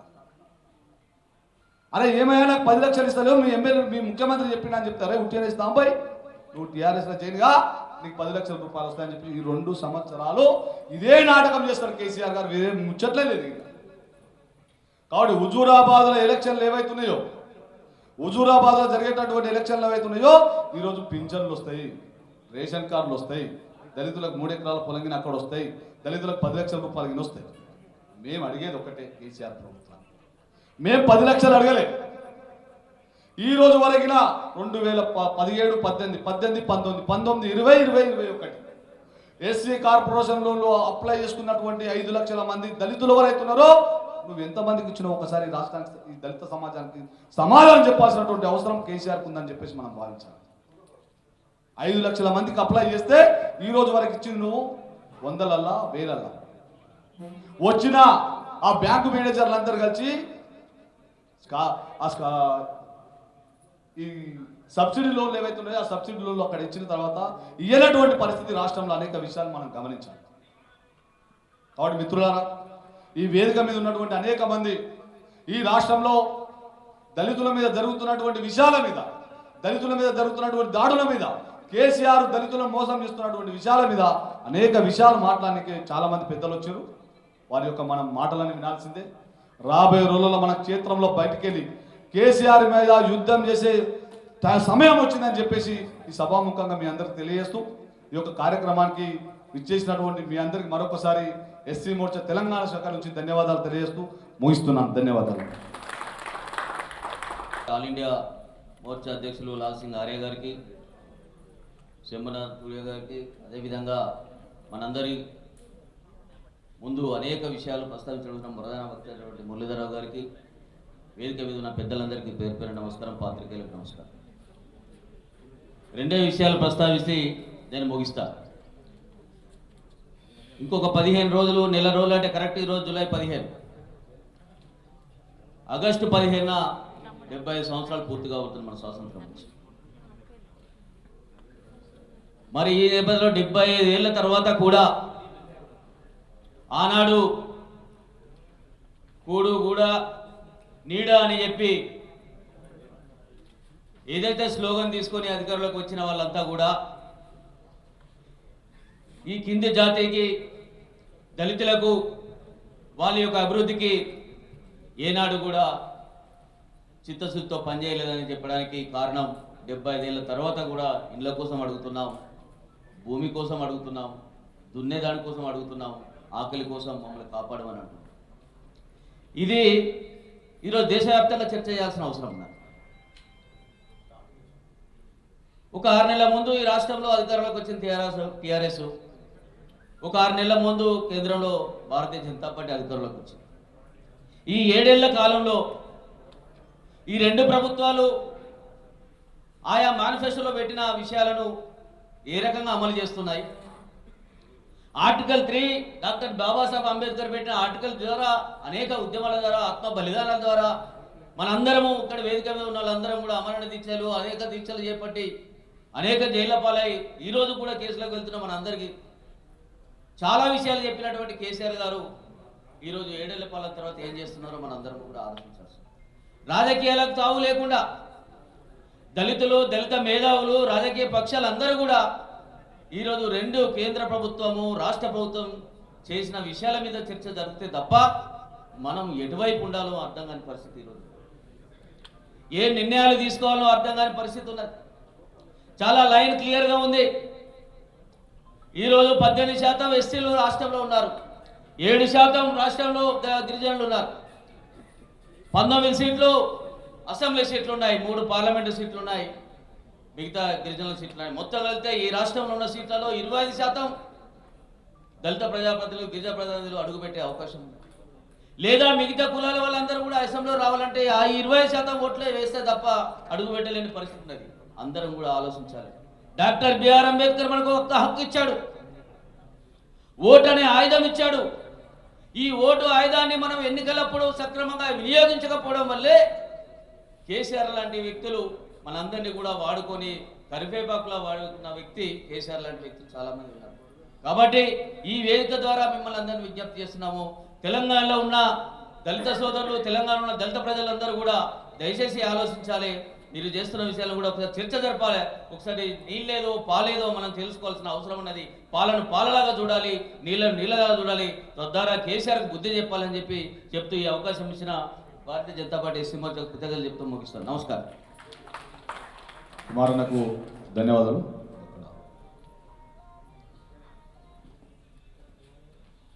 ఈ సదస్సును ఉద్దేశించి ముఖ్య అతిథిగా విచ్చేసిన మాజీ మంత్రివర్యులు, మధ్యప్రదేశ్లో సోషల్ జస్టిస్ వారు 2 సార్లు వారు మినిస్టర్గా పనిచేశారు. ఇప్పుడు నేషనల్ ఎస్సీ మోర్చాకి అధ్యక్షుడిగా వ్యవహరిస్తున్న శ్రీ లాల్ సింగ్ ఆర్య గారు, మరియు మధ్యప్రదేశ్ ఇన్ఛార్జ్ మాజీ జనరల్ సెక్రటరీ అయిన పెద్దలు శ్రీ పి మురళీధర్ రావు గారు, వారితో పాటు శ్రీ శంభూనాథ్ టుండియాజీ, వీరు మాజీ రాజ్యసభ మెంబర్ మరియు గుజరాత్లో చాలా కీలకంగా వారిని గురూజీ అని పిలుస్తారు. ఎందుకంటే మన జాతిలో వారిని అక్కడ గుజరాత్లో వారిని ఒక గురూజీ స్థానానికి చెందినవారు. సో వారి పాదాలకు నమస్కరిస్తూ आपके चरणों में प्रणाम करते भाई साहब. మరియు ఇక్కడికి సీనియర్ నాయకులు పెద్దలు శ్రీ చింత సాంబమూర్తి గారు, మరియు మాజీ మంత్రివర్యులు వికారాబాద్ మాజీ ఎమ్మెల్యే గారు శ్రీ చంద్రశేఖర్ గారు, మాజీ ఎంపీ మరియు సీనియర్ నాయకులు శ్రీ వివేక్ వెంకటస్వామి గారు, సీనియర్ నాయకులు మెంబర్ ఆఫ్ పార్లమెంట్, ఎమ్మెల్యే మాజీ మరియు ఇప్పుడు స్టేట్ వైస్ ప్రెసిడెంట్ అయిన శ్రీ విజయ రామారావు గారు, మాజీ ఎస్సీ కమిషన్ మెంబర్లైన శ్రీ రాములు గారు, దేవేందర్ గారు మరియు అశోక్ గారు, శ్రీధర్ గారు, వంశీ తిలక్ గారు మరియు బాలకృష్ణ గారు, ఇంకా ఇక్కడికి విచ్చేసిన ఇంటెలెక్చువల్స్, పెద్దలు, ప్రొఫెసర్లు, బీజేపీ కార్యకర్తలకు అందరికీ కూడా నమస్కారం. చాలామంది అన్ని రకాలుగా చెప్పారు. భాషా గారు ఒక విషయం చెప్పారు. ఏంటి అని అంటే, మొన్న దళిత ఎంపవర్మెంట్ అని పేరుతోని 10 లక్షలు ప్రతి దళిత కుటుంబానికి నేను ఇస్తాను అని ఒప్పుకున్నాడు. కానీ అది ఎంతవరకు కరెక్ట్ అనేది మనం ఒక్కసారి ఆలోచించాలి. ఇక్కడ కూర్చున్న ఇంటెలెక్చువల్స్ వాళ్ళకి అందరికీ తెలుసు కేసీఆర్ గారు ఏ రకంగా మనకి దళితులకి ఏ రకంగా ప్రామిస్ చేశారు అని. దళిత ముఖ్యమంత్రి అయితే మర్చిపోండి, కానీ కనీసము ఆ దళితుడు గౌరవంగా బతకాలి అని అంటే వాడికి సాగు చేసుకోవడానికి భూమి ఉండాలి, మరియు ఒక పటిష్టమైన ఇల్లు ఉండాలి అని మీ అందరికీ తెలుసు. దళితులది ఏ రకంగా ఉంది, వాడికి కనీసం కౌలు చేసుకోవడానికి కూడా ఎవ్వరు భూములు ఇవ్వట్లేదు. ముందున్న గవర్నమెంట్లు అసైన్డ్ భూములు అనే పేరు మీద సాగు చేసుకోవడానికి పెద్దలు మురళీధరరావు గారు, రాష్ట్ర ఎస్సీ మోర్చా అధ్యక్షులు భాషా గారు, మా స్టేజ్ పైన ఉన్న సోదరులు, మన దళిత సోదరులకు అందరికీ కూడా జై భీములు. భాషా గారు రెస్ట్రిక్షన్ పెట్టిండు 2 నిమిషాలని, కానీ అందరూ వారి ఒపీనియన్స్ అందరూ కూడా చెప్పారు. నేను ఎక్కువ సమయం తీసుకోను, 2 మినిట్స్లోనే మాట్లాడతాను. ఒకటే అంశం, మీరందరూ వాళ్ళందరూ చెప్పిన ప్రకారంగా మన ఈ ముఖ్యమంత్రి ఒక దళిత ద్రోహి, दलितों का दुश्मन है सर ये मुख्यमंत्री. सबसे बड़ा दुश्मन कोई है बोले तो केसीआर है. मैं जब कांग्रेस पार्टी से बीजेपी पार्टी में आए जब बहुत से दलित संघर्ष आके मेरे को बोले बीजेपी ज्वाइन मत हो क्योंकि बीजेपी एंटी दलित है. तो मैं उन लोगों को समझाया, हमारे दलित भाइयों को, क्या बोल के, प्रधानमंत्री मोदी साहब प्रेसिडेंट ऑफ इंडिया गोविंद को बनाया. आप लोग सब जानना चाहिए कि ऑलरेडी गोविंद साहब को बनाया. रिजर्वेशंस में 10 साल जो बढ़ाए वो भी अपने मोदी साहब ने किया है. और अभी देखे तो कभी नहीं सो कैबिनेट में 12 मंत्रियां अपने केंद्र कैबिनेट में. एक बड़ी चीज़ है, అది ఒక పెద్ద విషయం. ఎందుకంటే మరి అందరం దళితులం గమనించాలి, ఎప్పుడు కూడా కాలే ఇట్లా 12 మంది దళిత మంత్రులు ఉన్నారంటే ఎంత పెద్ద విషయం. మనకు అందరికీ ఏదైనా సమస్య ఉన్నప్పుడు పోయి మన దళిత మంత్రులను కలవడానికి ఈ అవకాశం కల్పించారు మన ప్రధానమంత్రి మోడీ గారు. అలాగే ఇంతకుముందు చెప్పినట్టు అనేక స్కీమ్స్ తీసుకొచ్చారు దళిత మహిళలకు. వాళ్ళందరూ కష్టపడి వారు ఒక కార్యక్రమం చేసుకోవడానికి 10 లక్షల నుంచి 1 కోటి రూపాయల వరకు స్కీమ్ రావడం జరిగింది. 200 కోట్ల రూపాయలు మన ప్రధానమంత్రి మోడీ గారు కేటాయించారు. అంటే 200 करोड़ रुपए अपने स्कीम में दलित महिलाओं को कुछ इंडस्ट्री लगाने के वास्ते 200 करोड़ रुपए अपने प्रधानमंत्री मोदी साहब ने दिया है.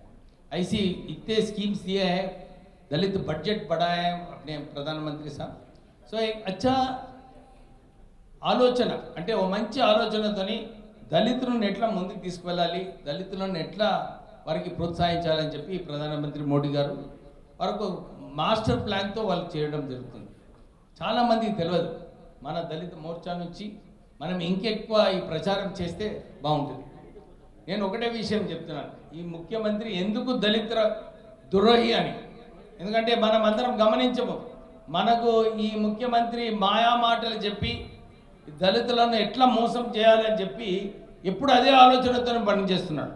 మీరు చూసినారు, ముఖ్యమంత్రి అన్నాడు, సరే అప్పుడు ఏమన్నాడు, అరే నేను ముఖ్యమంత్రి కావాలి ఎందుకంటే ప్రజలందరూ కోరుకుంటున్నారు, దళితులలో ఎక్కువ అవగాహన లేదు ముఖ్యమంత్రి కావడానికి, నేనైతే మళ్ళొకసారి నేను డెఫినెట్లీ దళిత ముఖ్యమంత్రిని చేస్తానని చెప్పి అప్పుడు ఉప ముఖ్యమంత్రి ఇచ్చినాడు.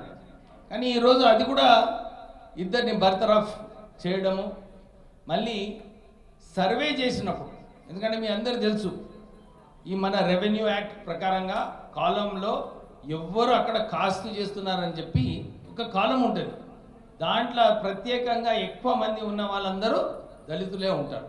కానీ ఈ కాలంనే ఈ రెవెన్యూ యాక్ట్ నుంచి బర్తరఫ్ చేసిన ఘనత ఈ ముఖ్యమంత్రి. అంటే దళితుల పైన ఎంత వ్యతిరేకత ఉందో మనకు ఆయన నిరూపించడం జరిగింది. అంతేగాక రైతు బంధు కార్యక్రమం వచ్చినప్పుడు నేను వారితో ఉన్నాను, అప్పుడు కొట్లాడినా ఈ రైతు బంధు ఎందుకు ఇస్తలేరు దళితులకు. ఎందుకంటే దాంట్లో ఏదైతే కౌలుదారులు ఉన్నారో దాంట్లో 90% మంది మన దళితులు ఉంటారు. వారికి ఎందుకు ఇయ్యరు? ఒరిస్సాలో ఉంది, ఏపీలో ఉంది, మీరు ఇస్తే బాగుంటుంది అని చెప్పి కొట్లాడితే ఆయనకు నచ్చలే. చాలాసార్లు నాకు కేటీఆర్ చెప్పినాడు, అరే ఎందుకు ఈ అంశం తీస్తున్నావు, మీరు వాళ్ళకు ఈ రైతు బంధు ఇస్తే వాళ్ళకు హక్కులు కల్పిస్తున్నావు అని చెప్పి వాళ్ళు ఇద్దరు తండ్రి కొడుకు చెప్పడం జరిగింది. అంటే ఈ మోసం ఏదైతే చేయాలని ముఖ్యమంత్రి ప్రయత్నం చేస్తున్నాడో మనం అందరం గమనించాలి. ఎందుకంటే ఈ 10 లక్షల స్కీము కేవలం హుజూరాబాద్లో దళితుల ఓట్లు 60,000 ఓట్లు ఉన్నాయి. అక్కడ ఆ ఓట్లు సంపాదించుకోవడానికి దోచుకోవటానికి మళ్ళీ ఏదైతే మాయా మాటలు చెప్పి దళితులకు ఉద్యమంలో తర్వాత దళితులకు నేను 50,000 కోట్ల బడ్జెట్ ఇస్తానని చెప్పి ఏదైతే మోసం చేసినాడో ఆ మోసం చేయడానికి 10 లక్షల రూపాయలు ఇస్తాను. నేను ఇదే ప్రశ్న వేసిన మొన్న హుజూరాబాద్ ఏమని చెప్పినానంటే, హుజూరాబాద్లో నువ్వు ఏదైతే ఈ 10,000 మంది కన్నా ఎక్కువ భాష నువ్వు ఏదైతే అన్నావు తప్పు. ఆయన ప్లాన్ ఏంటంటే హుజూరాబాద్లో ఒక 5,000 మందికి దళితులకు ఈ 10 లక్షలు ఇచ్చి ఓట్లు వేసుకోవాలని చెప్పి ఆయన ఒక ప్లాన్ చేసుకోవడం జరిగింది. ఇది రాష్ట్ర వ్యాప్తంగా కాదు, ఫస్ట్ ఖాళీ హుజూరాబాద్లో చేస్తాం. కానీ ఆయన ఒక విషయం మనం అందరం కూడా గమనించాలి. ఈ 3 ఎకరాలు ఏదైతే అన్నాడో ఈ 3 ఎకరాలలో దాని విలువ ఎంత? ఈరోజు వాళ్ళ గవర్నమెంట్ రేట్ ప్రకారంగానే 7 లక్షలు పెట్టుకున్నా కానీ 21 లక్షల రూపాయలు అవుతుంది. ఆయన ఇది మర్చిపోవాలి దళితులు, నేను 3 ఎకరాలు ఇవ్వలేదని చెప్పి మర్చిపోవాలని చెప్పి ఆ ఆలోచనతోని 10 రూపాయలు ఇచ్చి మళ్ళీ ఏదో బిచ్చం వేసినట్టు ఆయన ప్రయత్నం చేస్తున్నాడు ఓట్ల కోసం. మనం అందరం ఈ మాట అందరు దళితులకు చెప్పాలి, ఎందుకు ఇట్లా చేస్తున్నాడని. రిటైర్డ్ ఆఫీసర్స్ 250 మందికి ఆయన రిటైర్డ్ ఆఫీసర్లని పొడిగించడం జరిగింది. ఎస్సీ ఆఫీసర్లు విల్సన్ గారు ఇంకా అనేక మంది ఉన్నారు. ఎవరికైతే వాళ్ళకు ప్రమోషన్లు వచ్చి ఇంజనీరింగ్ ఇన్ చీఫ్ అయ్యే అవకాశం ఉన్న చోట్ల కూడా ఆ ఉన్న ఆఫీసర్లు అందరికీ ఎక్స్టెన్షన్స్ ఇస్తూ మన దళిత ఆఫీసర్లకు హక్కులకు కూడా పోవడం జరిగింది. ఒక్క దళిత ఆఫీసర్ కూడా ఎక్స్టెన్షన్ ఇవ్వలేదు ఈ ముఖ్యమంత్రి. చాలామంది మంచి ఆఫీసర్లు ఉండే ట్రాన్స్కోలో ఇతర చోట్ల కూడా, కానీ ఆయనకి ఏదైతే కోపం ఉందో, ఏదైతే దళితుల పైన వివక్ష ఉందో అది వారు చూపించడం జరిగింది. మనమందరం కూడా ఈ మాయా మాటల్లో పోవద్దు. మనము అన్ని చోట్ల కూడా వెళ్ళి ప్రధానమంత్రి మోడీ గారు ఏదైతే దళితుల కోసం చేస్తున్నాడో మనం చెప్పాలి. ఎందుకంటే ఎక్కువ ప్రచారం లేదు. ప్రధానమంత్రి మోడీ గారు ఏదైతే పని చేస్తున్నారో ఈ దేశాన్ని ఒక వన్ నేషన్ అని చెప్పి ముందుకు తీసుకువెళ్ళాలని చెప్పి ప్రత్యేకంగా మన దళితులకు ఇన్ని పోస్ట్ ఇవ్వడము, బడ్జెట్ కేటాయించడము ఇది చాలా గొప్ప విషయము. ఎక్కువ సమయం తీసుకోకుండా మళ్ళీ ఒకసారి మన దళిత సోదరులకు మీ అందరికీ కూడా జై భీములు చెప్తూ, మన దళిత మోర్చా ప్రెసిడెంట్ लाल सिंह గారు, పునియా గారు ఉన్నారు. साहब मोर्चा को और स्ट्रांग कराइए, हम लोग सब आपके साथ है, ये मोर्चा को आगे लेके जाना चाहिए, हम सब आपके साथ कोऑपरेट करेंगे बोलते हुए जय भीम. సభాధ్యక్షులు మిత్రులు భాష గారికి, గౌరవనీయులు భారతదేశ ఎస్సీ మోర్చా అధ్యక్షులు పెద్దలు లాల్ సింగ్ ఆర్య గారికి, గౌరవనీయులు ఈరోజు యొక్క సమావేశానికి ఒక కర్తగా కర్మగా ఎస్సీల పట్ల ఉన్న 100% అవగాహనతో మన ముందుకు వచ్చి దీంట్లో వక్తగా వచ్చేసిన పెద్దలు గౌరవనీయులు మురళీధరరావు గారికి, అదేవిధంగా వేదిక మీద ఉన్న పెద్దలకు, ఈరోజు ఈ యొక్క కార్యక్రమానికి హాజరైన బంధుమిత్రులైన నా అన్నదమ్ములకు అక్క చెల్లెళ్ళకు అందరికీ కూడా పేరు పేరున హృదయపూర్వకమైన నమస్కారాలు తెలియపరుస్తున్నాను.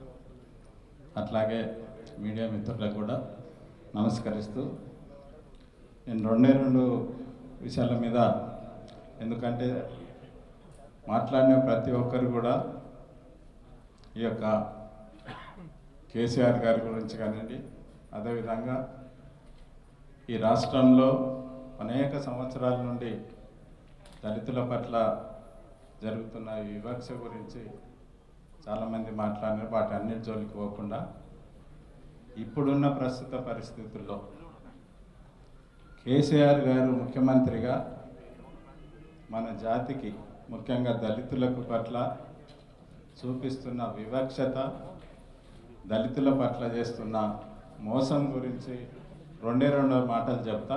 మిగతాది అందరు కూడా పెద్దలు మాట్లాడుతున్నారు. వాటి జోలికి ముఖ్యంగా దళిత ముఖ్యమంత్రి అన్నారు, దళితులకు 3 ఎకరాల భూమి అన్నారు, దళితులకు అన్ని రంగాల్లో పార్ట్నర్షిప్ అన్నారు. ఇవన్నీ నేను జోలికి పోను, ప్రతిసారి మాట్లాడుతూనే ఉన్నాం. అదేవిధంగా ఇక్కడ ఉన్న వాళ్ళు పెద్దలు కూడా మాట్లాడారు.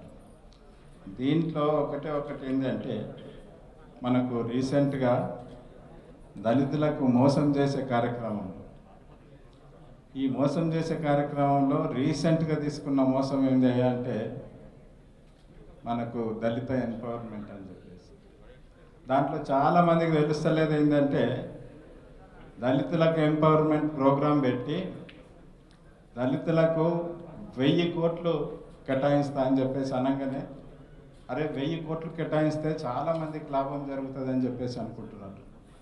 కానీ మనకు రావాల్సింది ముఖ్యంగా ఎస్సీ సబ్ ప్లాన్ కింద మనకు రావాల్సిన హక్కు, మన రైటు. ప్రతిసారి 1,00,000 కోట్ల బడ్జెట్ ఉంటే 1,00,000 కోట్ల లోపల 18,000 కోట్లు దళితులకు పెట్టాల్సిన అవసరం ఉండేది.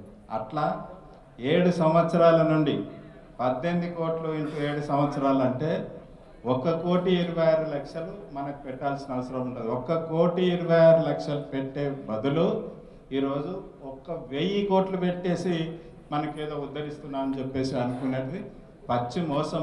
దీన్ని ఎవరైనా మనం అందరు ఇక్కడంతా విఘ్నులు ఉన్నారు కాబట్టి ఎక్కడ అవకాశం వచ్చినా ఇది ఖచ్చితంగా ఆర్గ్యుమెంట్ చేయాల్సిన అవసరం ఉంది. అదేవిధంగా వివక్ష గురించి ఒక మాట చెప్తా, ఇదేమో మోసం. వివక్ష గురించి ఒక మాట చెప్పాలంటే ఒకటి ఎగ్జాంపుల్ మనం అందరం చూసినాం. గతంలో ప్రణబ్ ముఖర్జీ భారతదేశ అధ్యక్షులు వచ్చింది, రాష్ట్రపతి గారు హైదరాబాద్కి వచ్చినప్పుడు ఆయన ముఖ్యమంత్రి ఉన్నాడు, సాష్టంగా బోల్రవాడి కాళ్ళు మొక్కిండు. అదేవిధంగా ఈ ముఖ్యమంత్రి ఉన్నప్పుడే ఇప్పుడున్న రాష్ట్రపతి గారు వచ్చినారు, రామ్నాథ్ కోవింద్ గారు, షేక్ హ్యాండ్ ఇచ్చిండు తప్ప కాళ్ళు మొక్కలేదు. ఇది వివక్ష. ఖచ్చితంగా ఒక ప్రెసిడెంట్ వచ్చినప్పుడు కాళ్ళు మొక్కితే ముఖ్యమంత్రి అనేటోడు ఇంకో ప్రెసిడెంట్ వచ్చినప్పుడు కూడా కాళ్ళు మొక్కేది ఉండేది. ఇది వివక్ష. దళితుల పట్ల ఉన్న వివక్ష అనే దానికి బెస్ట్ నిదర్శనం ఈరోజు భారతదేశంలో. అదేవిధంగా ఈరోజు మనకు అన్నిటికంటే మించి వివక్ష గురించి, మోసం గురించి ఈ ముఖ్యమంత్రి దళితులను చేస్తా అనే దాంట్లో నేను సజీవ ఎగ్జాంపుల్ చెప్తా. ఎక్కువ టైం తీసుకోను భాష, ఎక్కువ టైం తీసుకోకుండా ఒకటే ఎగ్జాంపుల్ చెప్తాను. ఒకసారి తెలంగాణ ఉద్యమం నడుస్తూ ఉన్నది. తెలంగాణ ఉద్యమం నడిచేటప్పుడు దళితులను అందరినీ ఆకర్షించడానికే దళిత ముఖ్యమంత్రిని చేస్తా అని చెప్పేసి ఇందాక చూపించినట్లు మెడ నరుక్కుంటా కానీ నేను మాట తప్పాను. 3 ఎకరాల భూమి మమ్మల్ని అందరినీ కూర్చున్నబెట్టుకొని అంటే దళితులను ముఖ్యమంత్రి చేస్తా అన్న రోజు డాక్టర్ విజయరామారావు గారు అదంతా జూటాబాయిని ఉట్టిగా చెప్తున్నాం అని చెప్పేసి బహాటంగా ఓపెన్గా ఆయనను చెప్పిన మాట. ఈరోజు తను చెప్పలేదు, చెప్పని నువ్వు కాని పని ఎందుకు చెప్తున్నావు అంటే కూడా లేదు అట్లా కాదు చేద్దాము అని చెప్పేసి అది మోసం చేసే ప్రోగ్రామ్. అయితే ఒక రోజు ఏం జరిగిందంటే, రోజు సాయంత్రం 14 సంవత్సరాల ఉద్యమం, ఈ 14 సంవత్సరాల ఉద్యమంలో సాయంత్రం సెషన్ గ్యారంటీగా ఉంటుంది. సాయంత్రం సెషన్ నడిచే టైం లోపల నేను ఆల్మోస్ట్ అదృష్టమో దురదృష్టమో అన్ని సెషన్లలో ఉన్నాను నేను సాయంత్రం పూట.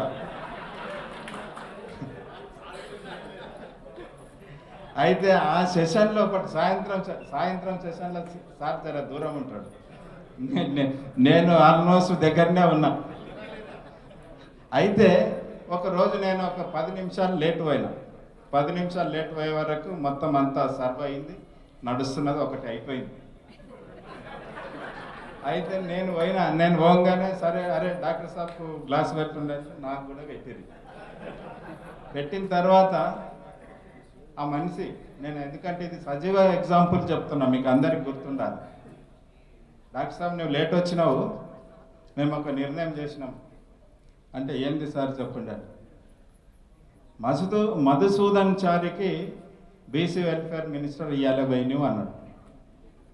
అంటే నాకు సిగ్గైంది, బీసీ వెల్ఫేర్ మినిస్టర్ మధుసూదన్ చారికి నేను ఇచ్చుడైంది అండి. సిగ్గై సరే మంచిది తీసారని, మంచిది తీ అన్నాక ఏయ్ మధుసూదన్ చారి లేవు, నేను ఇక్కెళ్ళి నేనే అడగాలనా, డాక్టర్ సాబ్ నువ్వు లేచి అడుగు అంటే నేను ఇంతమందిలో చెప్తున్నా అంటే ఏదో కల్పితం కాదు, జూటా కాదు, కరెక్ట్గా జరిగిన విషయం చెప్తున్నాను. ఆ మనిషి విన్నా పర్వాలేదు, ఎందుకంటే ఇప్పుడు డెఫినెట్గా వింటారు వీళ్ళందరూ. ఈ సగం టీవీలు ఇప్పుడు అక్కడ కనెక్షన్ పెట్టారు. అయితే ఏయ్ మధుసూదన్ చారి లేవు, నువ్వు నేనే అడగాలనా, నువ్వు కూడా రిక్వెస్ట్ చేసుకో డాక్టర్ సాబ్ కన్నా అనగానే ఆయన నామూసి పడతారు కదా, వాడు ఎట్లా చేస్తాడు, ఇట్లా నెత్తి కిందకి వేసుకుంటూ నవ్వుతున్నాడు. నవ్వుతుంటే ఎంత సీరియస్గా అంటే ఏయ్ పనులకి ఇస్తావా, లేవు, లేచి డాక్టర్ సాబ్ నడుక్కు అన్నాడు. వాడు అటెన్షన్ లేచి నిలబడి, వాడు స్పీకర్ అయ్యిండు, అటెన్షన్ నిలబడి నా దిక్కు మళ్ళీ డాక్టర్ సాబ్ నాకు బీసీ వెల్ఫేర్ మినిస్టర్ ఇవ్వాలి అన్నాడు. అప్పుడు కూర్చో అన్నాడు. ఇగో ఈ విధంగా దళితులను, అంటే నన్ను మోసం చేసినట్లు కాదు, చంద్రశేఖర్ని మోసం చేసినట్టు కాదు, దళితులకు ముఖ్యమంత్రి ఇస్తున్నా అని చెప్పేసి అక్కడ కూర్చున్న వాళ్ళకి అందరికీ స్పష్టత రావడానికి చెప్పానికే ఆ రోజు ఆ మోసం మాట మాట్లాడిన విషయాన్ని మీకు అందరికీ కూడా గుర్తు చేయాలని చెప్పేసి గుర్తు చేస్తున్నాను.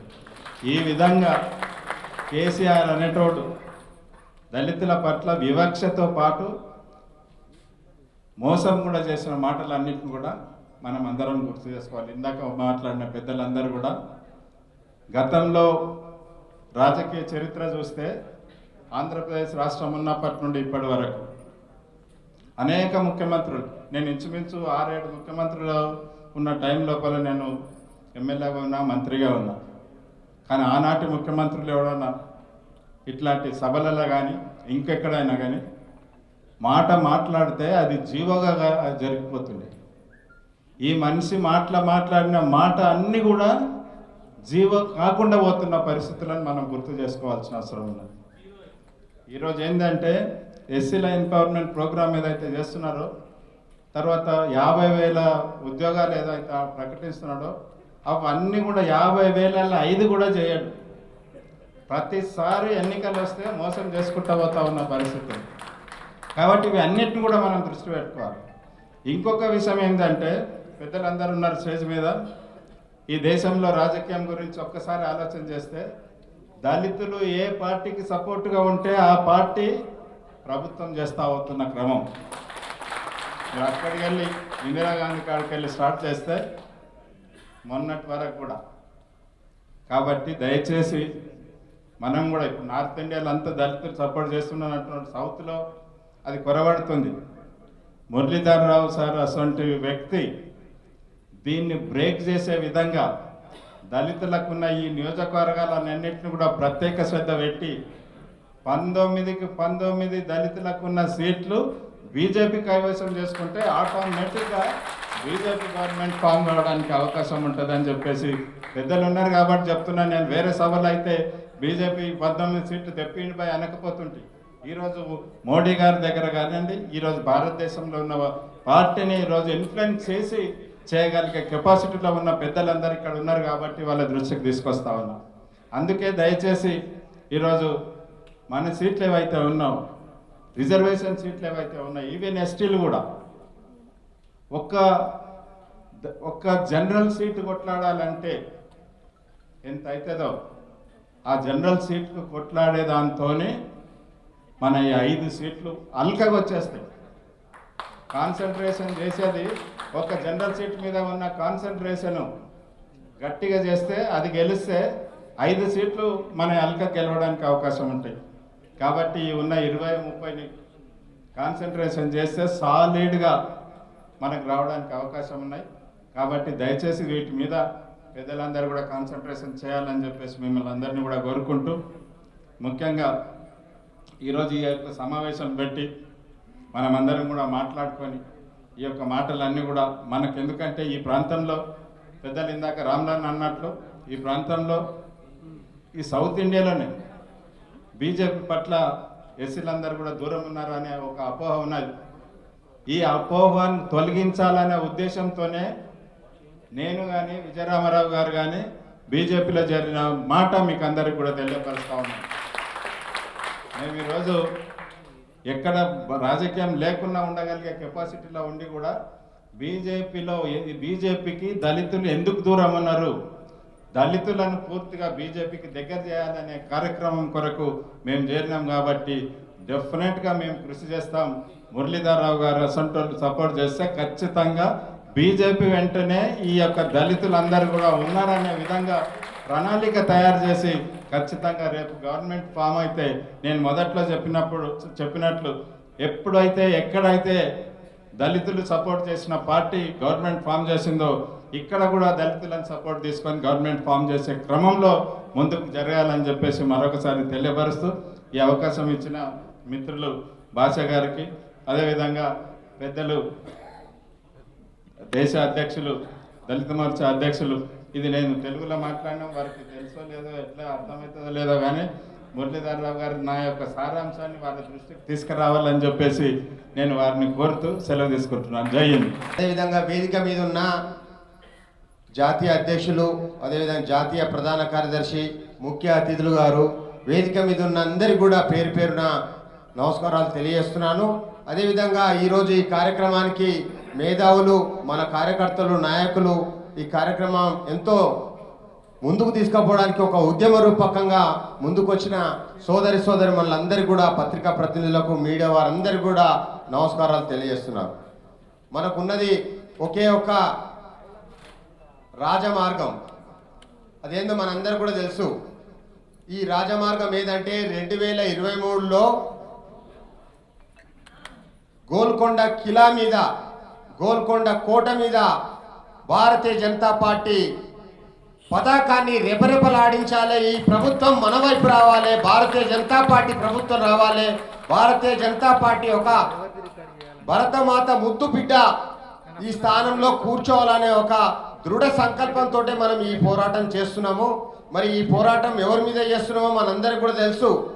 ముఖ్యంగా ఈ రాష్ట్రంలో ఎక్కువ శాతం, ఎక్కువ రోజులు 7 సంవత్సరాలు నానా గోసలు పెట్టి, నానా ఇబ్బందులు పెడుతూ మోసకారి మాటలు మాట్లాడుతున్న ముఖ్యమంత్రి కేసీఆర్ గారి పైన, వారి కుటుంబం పైనే మన దాడి, రాజకీయ దాడి. ఏ విధంగానైతే మనల్ని నమ్మించి మోసం చేసిండో, మొట్టమొదటగా దళితుడిని ముఖ్యమంత్రి చేస్తానంటేనే ఈరోజు ఆయన అందరి మీద కూర్చోవడం జరిగింది. దళితునికి 3 ఎకరాల భూమి ఇస్తుంటేనే మనందరం కూడా ఓట్లు వేయడం జరిగింది. మనమే కాదు, మనతో పాటు ఎస్టీ కులాలు, బీసీ కులాలు, అదేవిధంగా అన్ని రకాలుగా ఆయన ఓట్ల పొందడానికి ఒక వేదిక తయారు చేసుకున్నాడు. కానీ నేను అడుగుతున్న ముఖ్యమంత్రి గారిని, అదేవిధంగా ఈ రాష్ట్ర ప్రభుత్వాన్ని, ఈనాడు దళితులకు సంబంధించిన గద్దె మీద ఏదైతే నువ్వు కూర్చొని విర్రవీగుతున్నావో, దళితుల మీద దాడులు చేపిస్తున్నావో, ఆ దాడులకు 2023 కన్నా ముందే నిన్ను గద్దెంచేది మొట్టమొదట దళితులే అని చెప్పేసి నేను సభాముఖంగా తెలియజేస్తున్నాను. ఎందుకంటే మాకు పౌరుషం ఉంది, దళితులకు ఉద్రేగం ఉంటుంది, దళితులు ఒక నమ్మిన బంటులాగా ఉంటాం. ఎవరైనా ఏదైనా నమ్మించి మోసం చేస్తే మాత్రం ఆ బంటునైనా సరే తుదముట్టించడానికి కట్టుబడి ఉంటామని చెప్పేసి సభాముఖంగా తెలియజేస్తున్నాను. అయ్యా, మనము కేసీఆర్ గారిని మనం ఏం తిడతలే, మనం ఆయన చేసిన మోసాన్ని తిడుతున్నాం మనం. ఆయన మనకి ఏ విధంగానైతే మనల్ని నమ్మించి మోసం చేసిండో దాన్ని మనం నిలదీసి ప్రశ్నిస్తున్నాం. ఈ విధంగా ఈ రాష్ట్రంలో జరుగుతుంది. నిన్న మొన్న మనందరినీ కూడా మరోగా నమ్మకానికి గురి చేయడానికి దళిత సాధికారత అని చెప్పేసి ఒక కొత్తది పదం తీసుకొచ్చిండు. దళిత సాధికారత అనేది మనందరికీ తెలుసు.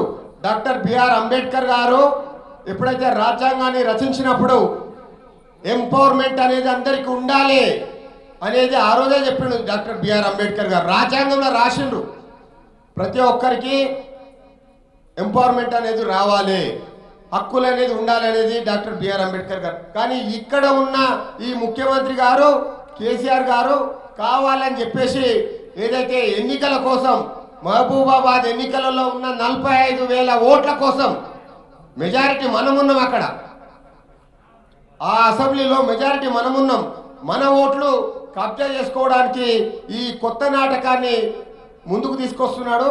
మరి ఈ నాటకము తొందరలోనే పటాపంచలైపోతుంది. ఈ నాటకానికి తొందరలోనే ఫుల్ స్టాప్ పెట్టే వ్యక్తులు ఎవరనంటే దళిత మోర్చా కార్యకర్తలము. భారతీయ జనతా పార్టీ దళిత మోర్చా కార్యకర్తలు నిన్ను తుదముట్టించడానికి, నీ రాజకీయ శక్తిని తుదముట్టించడానికి నువ్వైతే ప్రగల్భాలు చెప్తున్నావో, ఏదైతే నమ్మించి మోసం చేస్తున్నావో దానికి మొట్టమొదట ఫుల్ స్టాప్ పెట్టేది బీజేపీ కార్యకర్త, బీజేపీ దళిత కార్యకర్త. గుర్తుంచుకోవాలి, ఈ ప్రభుత్వం మాతోటి వచ్చింది, దళితులతో వచ్చింది కాబట్టి మేమే గద్దె దిస్తాము. కాబట్టి మనమందరం కూడా ఐక్యతగా ఉండడానికి ఈ వేదికను ఉపయోగించుకొని ముందుకు పోవాలని చెప్పేసి మిమ్మల్ని అందరూ కూడా మరొకసారి కోరుకుంటూ, నాకు 2 నిమిషాలే టైం ఇచ్చింది కాబట్టి అధ్యక్షుల వారికి ధన్యవాదాలు తెలియజేస్తూ ముగిస్తున్నాను. భారత్ మాతాకి. అశోక్ గారికి ధన్యవాదాలు.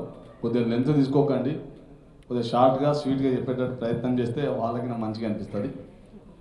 అదేవిధంగా వంశీతిలక్ గారు అనేక దళిత సమాజం మీద ఉద్యమాలు చేసి అనేక విషయాల మీద నిరంతరం మాట్లాడినటువంటి వ్యక్తి వంశీతిలక్ గారిని 2 నిమిషాలు స్వీట్ అండ్ సైడ్గా మాట్లాడితే కోరుతాను. నేటి ముఖ్య అతిథి గవర్నర్ పెద్దలు జాతీయ అధ్యక్షులు లాల్ సింగ్ గారు, ముఖ్య వక్త మురళీధర్రావు గారు, ఇతర వేదికను అలంకరించిన పెద్దలందరికీ సాదరంగా నమస్కరిస్తూ. Subscribe to our channel by clicking the subscribe button. Click the bell button and enjoy the latest uploads from our channel.